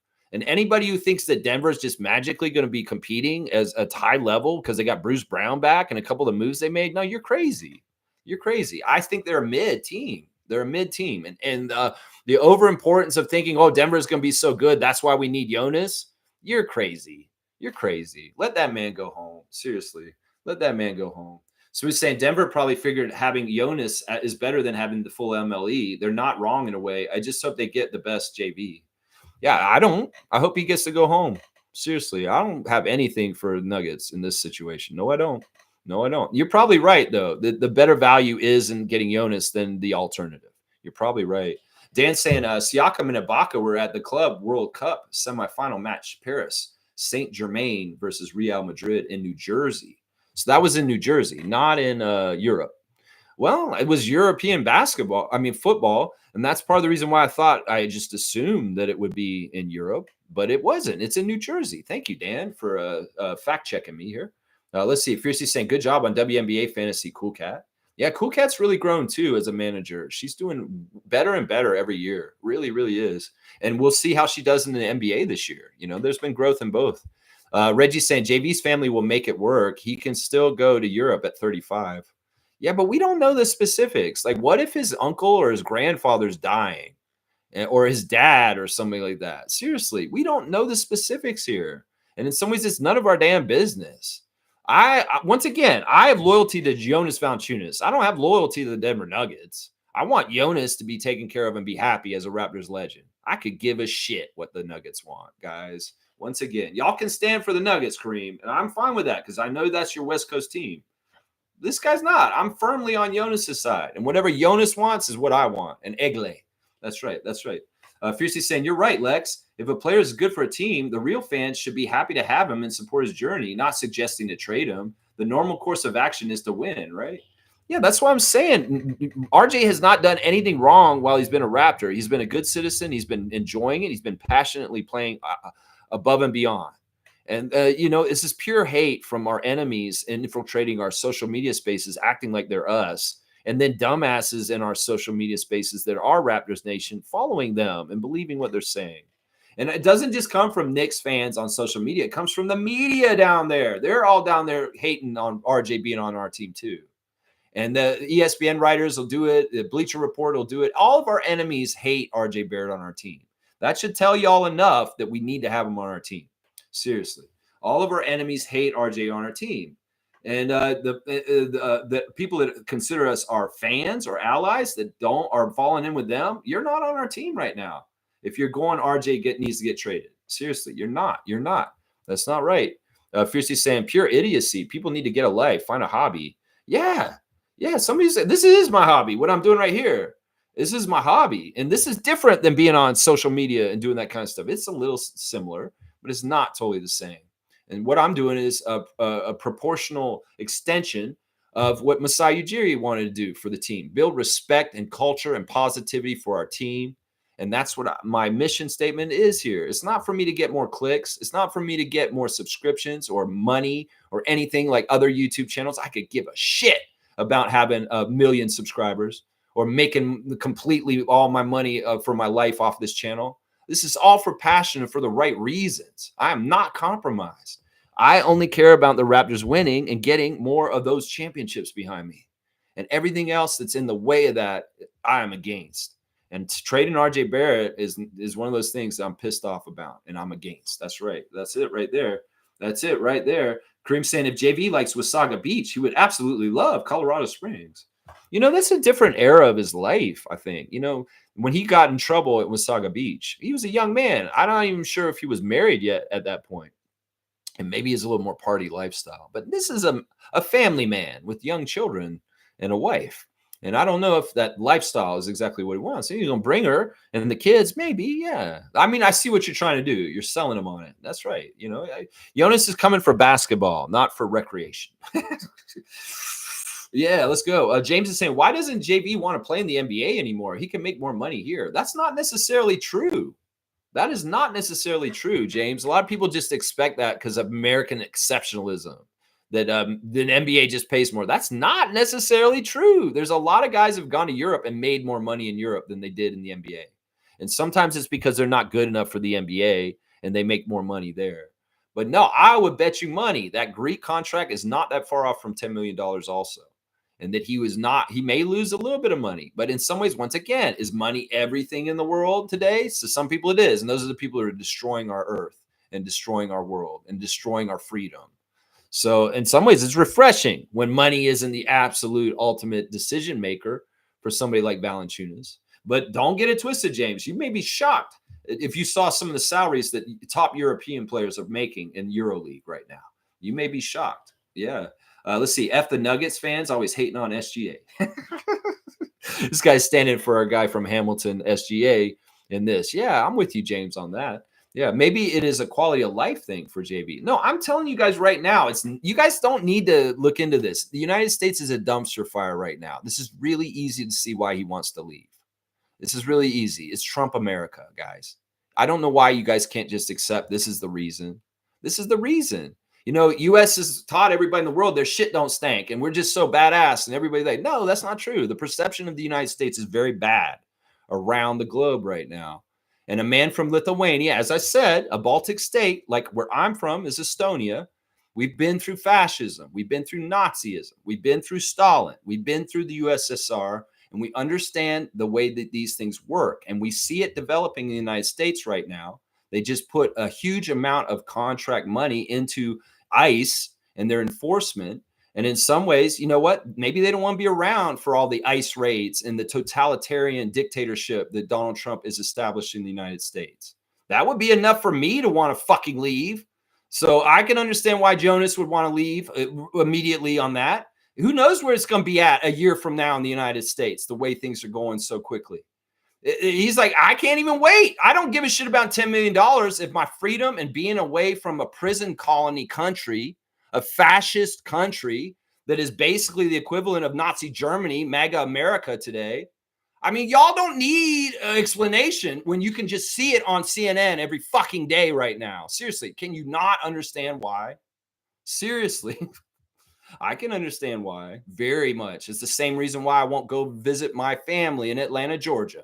As long as this regime is going on right now, I will not cross the U.S. border. Boycott Florida? Yeah, easy. Boycott the United States? You're damn right. And Jonas Valanciunas is ready to boycott the United States. It's not even about the Nuggets. It's not about the Kings. It's not about the NBA. It's about that fucking bullshit MAGA right now down there. I'm telling you right now, that's what it is. Jonas is a European guy. He loves Toronto. He had his formative years in the NBA in the multicultural diversity of Toronto. And now he's played in a couple other places. He went to Memphis. He went to New Orleans. And he's been to Sacramento. And, well, he's seen what the U.S. is like. And maybe he's like, yeah, U.S., I actually preferred Canada this whole time. If I had been on the Raptors this whole time in my career, I would have been much happier. So maybe he's just fed up with his shit. His eyes are wide open. He said, fuck this country with Donald Trump in charge. I'm out. That's enough of a reason for me to walk away from it. I don't know why y'all can't read into this easily and just say, yeah, it's because of MAGA America. Seriously. And Nuggets fans are all butt hurt and stuff. That's why. Y'all want to know why Jonas is leaving? You don't want to fucking be there? It's because you're president. That's it. That's it right there. I don't understand why people can't figure out what it is. You know, you can see fascism coming. You want to get the fuck out of there, man. You don't want to be around it. They're talking about building concentration camps in all the different states to house illegal immigrants. It's not just going to be illegal immigrants at some time. It's going to be dissidents and people that have political differences with them. People like me. They will be coming around in the next couple of years because of Palantir and all the AI they're collecting. They're going to have profiles on everybody, and everybody's a lefty. Don't be surprised if Donald Trump's trying to round them up and throw them in concentration camps with alligators also. It's not just going to be illegals first. They're going to come for different people over time. So who the fuck would want to live in that country or be around in that country? How can you not understand why Jonas wants to leave? Seriously, I don't understand how not more of the players in the NBA are like, fuck this, I want to play in Toronto. Or fuck this, I don't want to play in this country at all. Seriously. Seriously, the United States is going down the fucking tubes every single day right now. They're suing Harvard. They're suing jailing journalists. Freedom of speech is out the fucking window. That country is a fucking dictatorship, and it's a fucking fascist one. Nobody wants to live in those kind of rules and places. No, you can't understand why you don't want to be there. I could explain it to you right there. Exactly. Fiercely saying Denver were shaky with their starting five last year. Imagine now, we owned them, but the refs were helping. Yeah, and also the game, I went to that game when they came in the beginning of the season, and that's the game where Nikola hit Scotty in the eye with an elbow, and Scotty had to leave the game, and that was a real blow. That game was very close, and we almost won that game. And you're right, the referees did help that game. But Scotty going out also with the eye socket injury did not help in that Nuggets-Raptors game at the beginning of the season. And of course, Scotty missed a good little bit of the season partly because of that afterwards. So yeah, I don't think they're that much better. I think it is an upgrade, Cam Johnson for Michael Porter Jr., but you're sacrificing experience of Michael Porter being in that collective with them and having time accrued with them for a brand new guy who may be younger and more talented than Michael Porter Jr., but we don't know if he'll fit just exactly right. And Bruce Brown returning is a great add-on, but honestly, that is a shallow team. And I love Jamal Murray as a Canadian, but in some ways, I've been disappointed with him. And I've gone over my issues with Jamal Murray. So I don't see this. I do not see the Nuggets as a top 5 Western team. I see them as a middle of the pack team. I really, really do, guys. I really, really do. Let's see. Kareem saying, I'm sure if it was family related, the situation would slightly be different, but he signed a contract as an obligation to fill. Well, who knows if the family situation came up after this contract was signed before? Like, what if this family situation just came up in the last 3 months or the last 6 months? And the contract had been signed last summer. There's a lot of different reasons for why this could happen. I really think that in some ways, this is a place where the conflict between money and humanism is a fight. I mean, like I said, they wouldn't let Dame Lillard go back to Portland and be with his family after he got hurt last year. He's on the shelf. He can't play. There's nothing he can do for the Bucks, but the Bucks were jerks as an organization, say you can't leave. You can't go home and be with your kids and your wife. But time is precious. Life is precious. Why the fuck wouldn't they let Damian Lillard go back to Portland and be with his kids if he's hurt and he can't even play for the Milwaukee Bucks? It's prickish money contracts, money mentality. And in some ways, this is a similar thing with what's happening with Jonas right now. We have no idea what the personal issues are for him. They could be very dire and very good reason. And God forbid something happens and he has to stay in Denver and he misses out on a loved one's last few days of their life just because the Nuggets are assholes. Seriously, something like that. Seriously, man. Seriously. And, you know, the Spurs are opposite in this. The stuff that they did for DeMar DeRozan when his father, Frank, was dying was above and beyond. They were flying him to and from San Antonio to California to help him get as much time with his father before he died. And that's exemplary. But that is the exception, not the rule in the NBA. The Spurs are a humanitarian organization. And Popovich is the leader of that and sets that tone and says, this is what we're doing because I care about my players as humans. And I don't just look at them as commodities and numbers. You know, that's the difference right there. I commend the Spurs for being like that. But fuck you, Bucks. Yeah, for not being like that for Lillard. You know, that's what I'm saying. That kind of stuff. I'm not even a big fan of Lillard, and that pissed me off. What was going on right there? Yeah. Yeah, let's see. 37-40 win season, easy. 37-40, that's a good season. Wait, that's not the right numbers. 37-40, that doesn't add up to 82, does it? That's 77. You still need 5 more games. So do 42-40. Kareem saying, I'm so happy to have JV. He's going to love it. No, he's not. He doesn't want to be there, and y'all going to force him to be there. He's not going to love it. He'll be professional. He'll show up. He'll do the games. He may smile a little bit here and there just because he's a happy-go-lucky guy. But on the down low, he's going to be like, yeah, these fuckers made me come for a year, and I didn't want to be here. You know that's going to be true. Fiercely saying, W Stream fam, thank you. Thank you. I appreciate that. And Milbester's here, guys. Nick's Freak is in the house. Good morning, Lex. How are you today? So the NBA announced the in-season tournament already. Yeah, that's kind of what we're talking about today. And Milbester's saying, wow, Lex, NBA Cup Group C in the East is crazy this year. Bucks, Bulls, Heat, Knicks, and Hornets. Well, let me break down your little group there, New York Knicks Freak. I would worry about the Bucks a little bit and maybe the Bulls, but honestly, the Heat and the Hornets, come on now. You guys got a pretty easy group. I think you could worry about the Bulls and the Bucks, but other than that, not the Heat and the Hornets. Those are two easy pushovers right there. But yeah, you're not a bad group. I kind of wish you were in a group with the Sixers and the Celtics, though. I'll say that. But yeah, you guys don't. You're like us. You've got two Southeast and two Central teams against you, and then the Group B is Atlantic Division with Brooklyn, Boston, and Philadelphia in that one. Yeah. Yeah, let's see. Wayne saying, side note, sorry, Siakam and Serge as two Africans in America without being harassed just because they are obviously rich patrons. Just another fact, the ICE is discrimination against poor people. Yeah. I mean, even in this situation, they could be in danger in some ways. I mean, these guys are idiots. Look at what they did to Masai when we won the championship. There's a lot of there's more people that are in law enforcement all of a sudden in the United States that have been deputized that are white supremacists and are not properly trained. You can tell by the National Guard people that they sent out to LA and how they were dealing with the crowds in LA. These guys don't know what they're doing. They're scared. And a lot of them are racist Proud Boys. They just got deputized because they're white supremacists and they need people. Well, they're not vetting these people for being good people. And they are going to get people from KKK and Proud Boys circles to be the extra people in this. In some ways, they're idiots. They're dumbasses. They're inbred. And they're stupid and they're not trained well. It's dangerous. So even if you went down there, you're Serge Ibaka, you coming over from Europe, you play in Germany, you play in EuroLeague, and you're coming back, I would be worried, although he's very tall and big and people be scared of him. But that's what I'm saying. If you're any kind of immigrant, any kind of visible minority, any kind of anything, in some ways you need to worry in the United States right now. Because there's a lot of mistaken identity, like my friend Paul Tan that sat in a jail cell in Minnesota just because there was a man with the same name as him on a list, and they got a mistaken identity. And, months of my friend's life were spent in a detention center just because he was a Filipino man that was born in Tallahassee and grew up and went to high school with me. And that's what I'm saying. These are people that have never been anywhere else and been American their whole life, and they're getting mistaken for and taken in. It's the inaptitude. It's the racism. It's the whole thing. And Paul is not a poor person.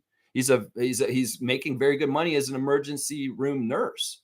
And it's not like he's poor. It doesn't necessarily have to be with poor people.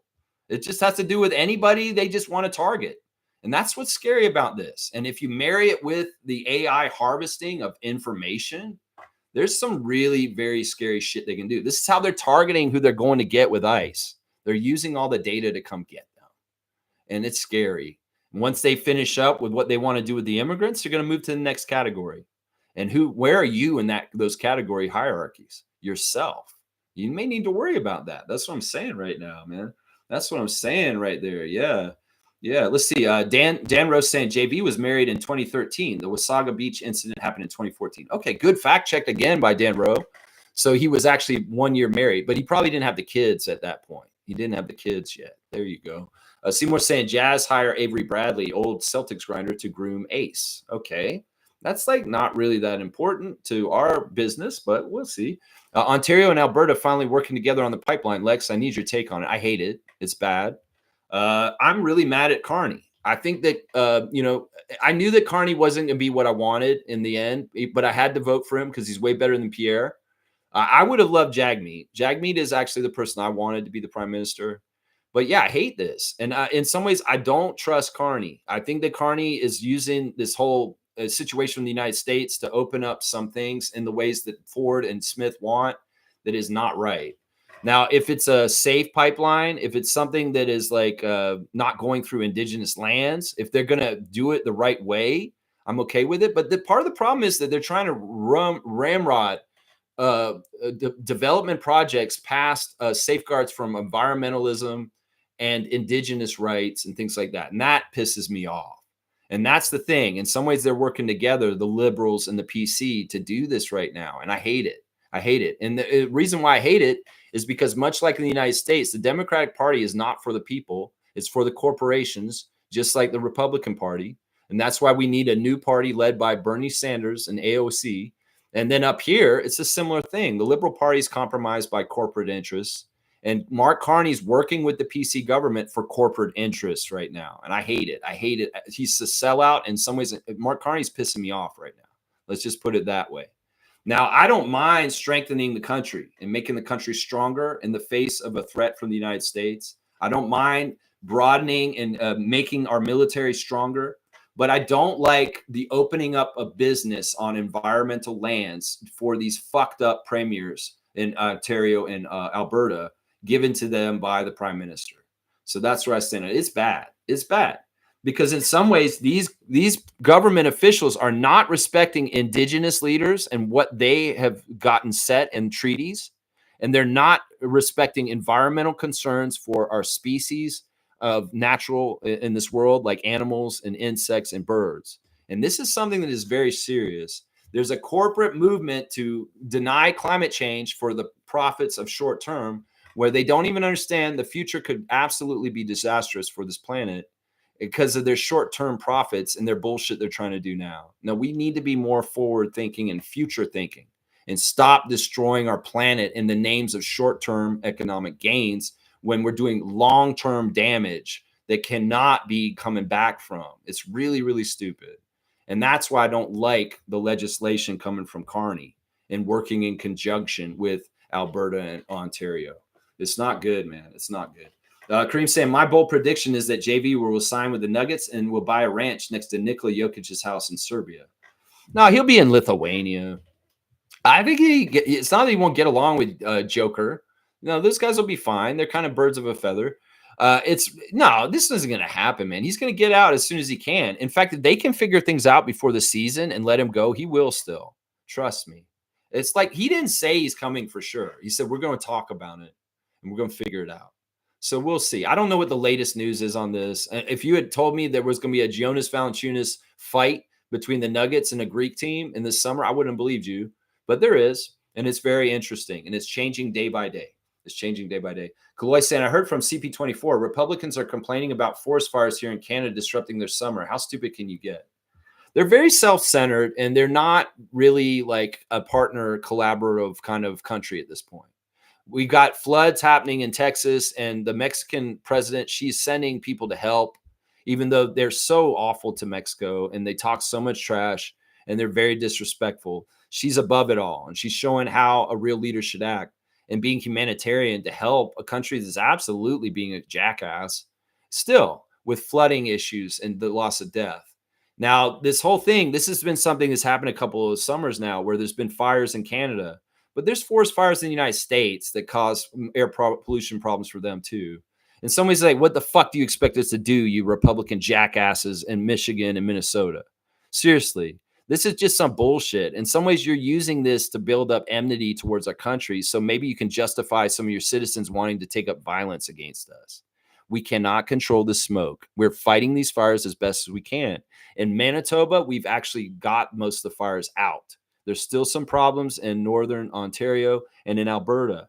And part of that problem is actually with the premiers. If you look at the premiers of the provinces that have done really well with the forest fires, well, NDP premier in Manitoba got their shit done. But the premiers that are PC in Alberta and Ontario have dropped the ball on fighting the forest fires because they cut budgets on that. So if they really want to be pissed off at somebody, they can be pissed off at Doug Ford and Danielle Smith for cutting budgets for fighting fires. So Republicans, whatever, it's all hot air. Let's not listen to this. In some ways, this is just a dog whistle bullshit. Most Americans understand this is something we can't totally control. And as much as it's an inconvenience or annoying them, well, we share the same air to a degree. And this is why isolationism is stupid. And this is why cutting budgets for forest fire fighting is stupid also, Doug Ford, you fucking idiot.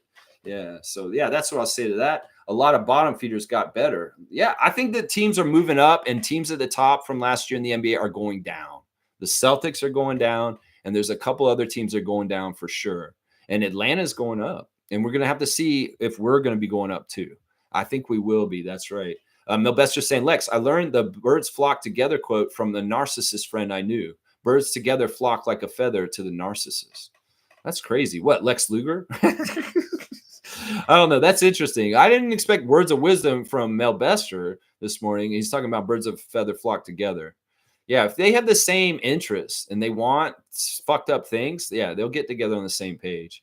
But they will tear each other apart too, Elon and Donald. That's right. Kareem saying, is there an update on how well Sasha's doing in Europe? I wonder what his stats are.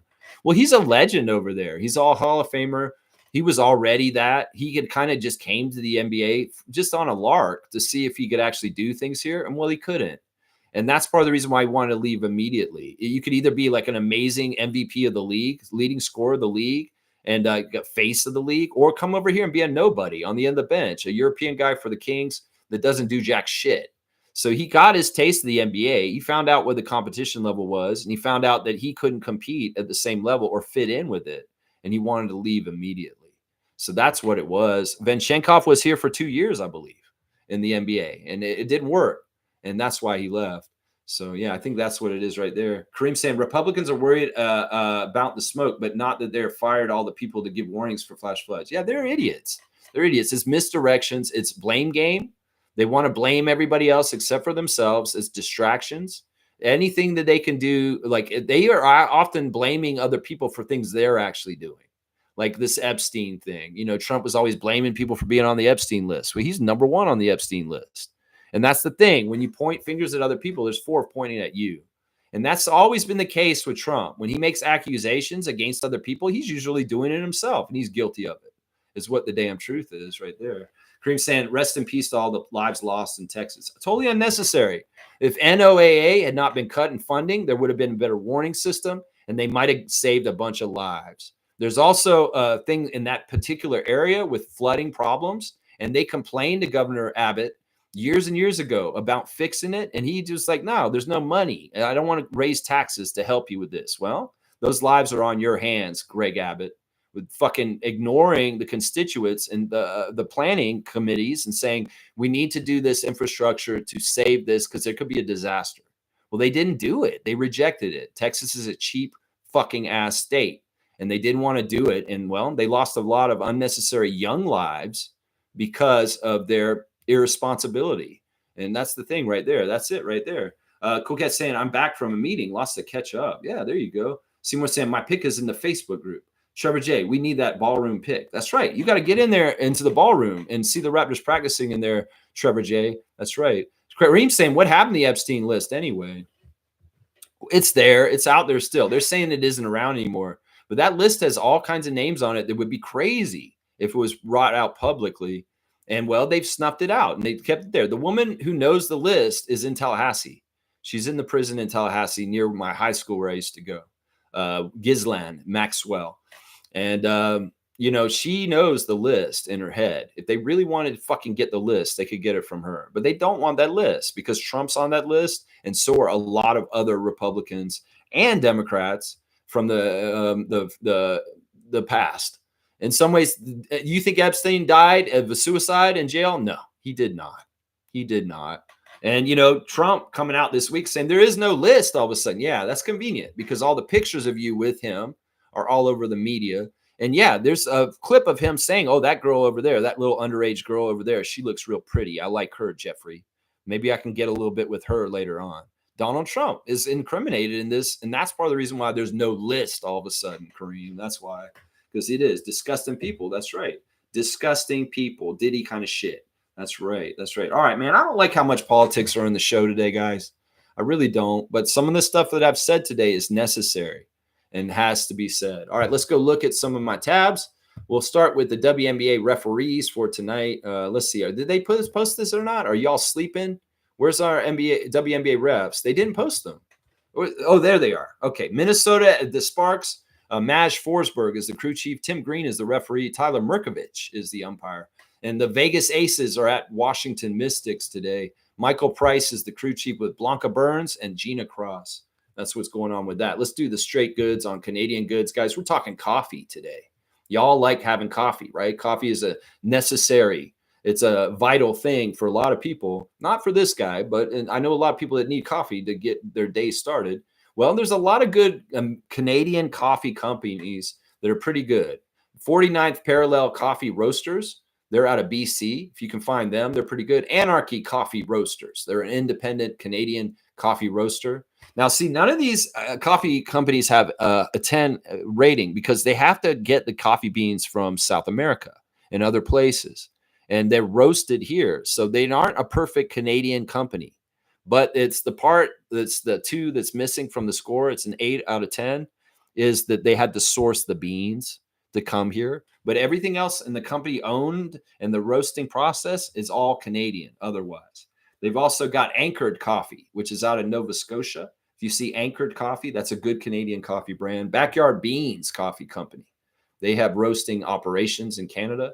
Beachcomber Coffee Company, they're in BC. Bean North Coffee Roasting, and that's in Yukon. They have a roasting company up there called Bean North in Yukon.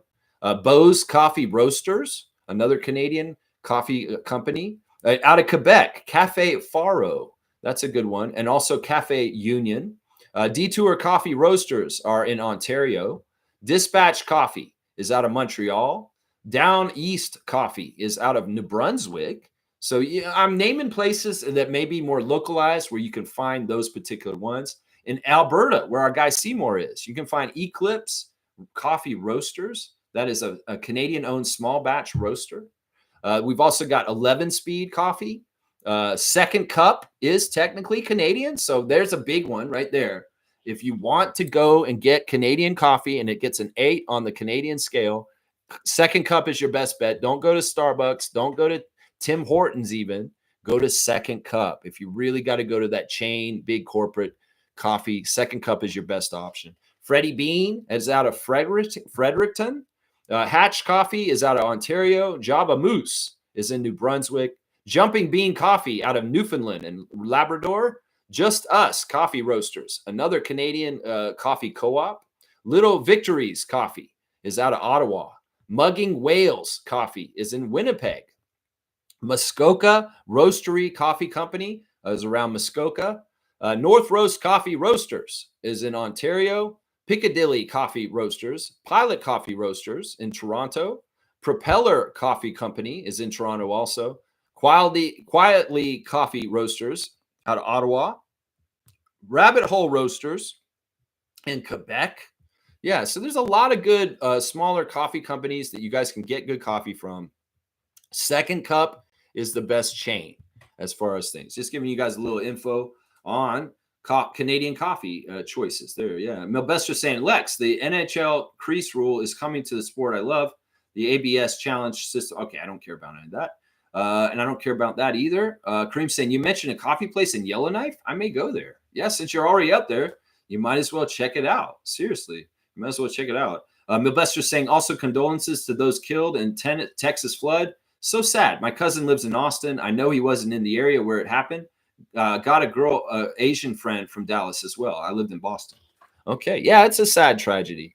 And it could have been avoided somewhat if they had not been smarter about certain things for sure. Let's see. Why did they stop making these calendars? Does anybody know? They didn't stop making these calendars. On Raptors Reddit, they're asking why they stopped making the Raptors calendars. They did not. I have the one for this year, and they did not stop making these calendars. So it's kind of stupid that somebody's saying that. Yeah, it's kind of stupid. Yeah. Let's see what else. Somebody finally got a champion Raptors hat after 6 years. Raptors championship hat. Pretty cool. I like that.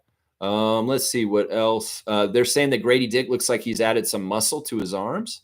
That's probably true.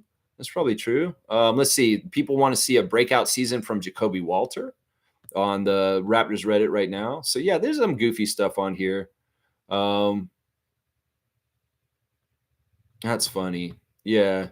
There's really like this is stupid. Like somebody like Brett Siegel coming out saying, how can we make it clear RJ's time as Toronto is coming to an end and as threatening a way as possible? It's terrorism, guys. It's terrorism against people like me. So let's just stop engaging in terrorism with the RJ trade rumors, guys. Seriously, there's no reason to do this, man.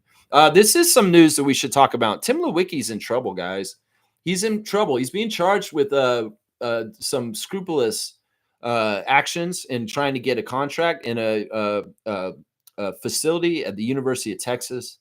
and he's indicted. He's not guilty. They're going to investigate it and see if he's in trouble. He feels like he's confident that he'll be innocent, but Tim Lewicki could be facing 10 years in prison if he's found guilty of this, which is crazy because we love him up here. He's a hero here in Canada for sure. Happy birthday to Orlando Robinson, guys. The big Orlando Robinson, our backup center last year, has turned 25 today. So happy 25th birthday to Big O Rob. We love you on the Raptors. We want to see you again back on the Raptors at some point, maybe. We'll have to see. All right, guys, it is a call-in show, so you can call me. There's still just a little bit of time here. Blackhawks here. Good to see you. Milbester saying, did the NBA announce expansion news yet? They said the NBA was meeting the Board of Governors this month. Nothing official. No, they announced WNBA expansion in the last month, but not NBA expansion. Tim Lewicki, never heard that name in a long time. MLSE guy. Yeah, he's the guy who hired Masai. He's the guy who built the OVO Center. He's the guy who started TFC. He's the guy who got all kinds of stuff going good for Toronto sports. And we love Tim Lewicki.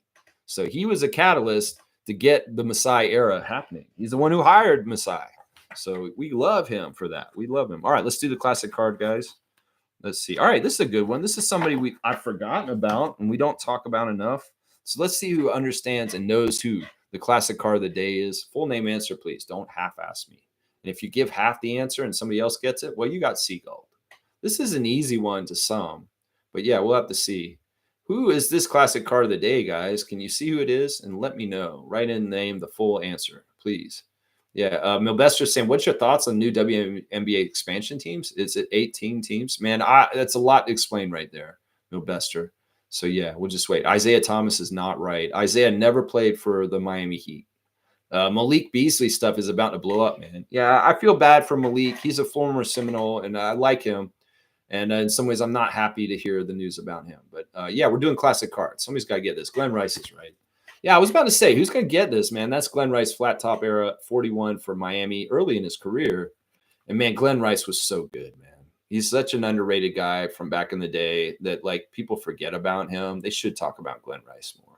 Seriously, I really enjoyed watching Glenn Rice when I was younger. Yeah, he was one of my favorite players because he just really – there's just something about him that was just really smooth about his game. His shooting was awesome, and he's just like had a personality that was really cool. So, yeah, the classic card of the day is Glenn Rice, and it's smooth picking it up today. And I don't know. I would give you 50 for it because I feel like he's very well known, but we're going to give you 100. And it's kind of because a personal favorite of mine. That's why. Yeah, you knew it was Glenn Rice. Well, why didn't you write it in? If you knew it was Glenn Rice, Mel Bester, why didn't you try and write it in? Because Smooth Brown Man got it. That's right. He was with the Hornets. Yeah, he probably had his best part of his career in the Hornets, actually, not on the Heat. And then, of course, he later on went into places like the Lakers and a couple other places that weren't as memorable. But the Hornets years were really good for Glenn Rice. That's true, yeah. Smooth saying he was going out with a porn star. Glenn Rice was? That's interesting. Loves those porn women, man. Maybe that's why he wasn't marketed on a heavier level in the league in some ways. Milbester saying, because Smooth answers so fast, I didn't even get to mention it. Okay. So on our poll, it looks like you guys are 94% confident that we will go over 35 wins as a team this year for the Raptors. The Vegas line says 34.5, and we're taking the over, 94%. Thank you for voting in our poll for today. I agree with you guys. I think whoever the one person was that voted we won't, you're wrong. You are wrong. There you go. There you go. All right, let's see. Milbester's saying Glenn Rice back in the 90s Hornets days when they had Muggsy Bogues, Larry Johnson. Glenn Rice was nice. Yeah, he was in the later period of those guys. But, yeah, he was around them. All right, I'm at 2 hours. Let's get out of here. I appreciate everybody watching the Thursday Think Tank today. We were going over the in-season tournament Group A. The Raptors will be in a group with the Atlanta Hawks, the Cleveland Cavaliers, the Indiana Pacers, and the Washington Wizards. And that group is actually not that bad. I'm very excited to see how we do in it. And I think that we have a chance in the in-season tournament this year. Of course, our Summer League team is looking real good. We have the second highest odds to win Summer League, according to the Vegas line. And I feel good about that. So tomorrow, we'll be back with the preview, the Raptors' first Summer League game of the season for the Summer League against the Bulls tomorrow night at 8 p.m. I'll have all the pertinent information for Raptor Freaks to be prepared for the game tomorrow night. That's right. Milbester saying, also, Lex, one more thing before you go. Mike Brown, the Knicks, I like it. It's one of the better hires you guys could have made, but it's not. You guys are going to be less successful than you were last year. Thibodeau is just a different kind of coach. And Mike Brown, well, I'm going to say this, and I've been saying this, Milbester. If you've been watching me and you're not, you always want to add stuff at the end. I'm trying to get out of here. It's going to be a failure. It doesn't matter who is going to take the job. It's going to be a step down from Thibodeau, and you guys are going to have a bad year this year. There's a lot of infighting in your team that you're not totally aware of, and there's some problems you're going to see this year. Now, him relegating Rick Brunson to a lesser role, it's a good start, but Rick Brunson's still on the staff, and there are issues with Rick Brunson and your team, just so you know. There's also issues with Cat on the down low, and all this stuff's going to come to head on the down low. It's going to bubble, but it's not a good team. You guys are not totally together, and you're going to be in trouble this year. Trust me. Mike Brown is a successful coach when he has LeBron on his team, but he's a very unsuccessful coach in other places. And I love how New York is touting him as being a pedigreed championship coach. Okay, yeah, point out all the highlights, not any of the lowlights. Mike Brown has a spectrum of being successful and losing. So don't just expect him to come in and be successful, because he has periods in his career where he's been very unsuccessful. And coaching in New York is a whole other animal. And in some ways, that market will eat him alive in some ways. Watch. Yeah, that's what's going on, man.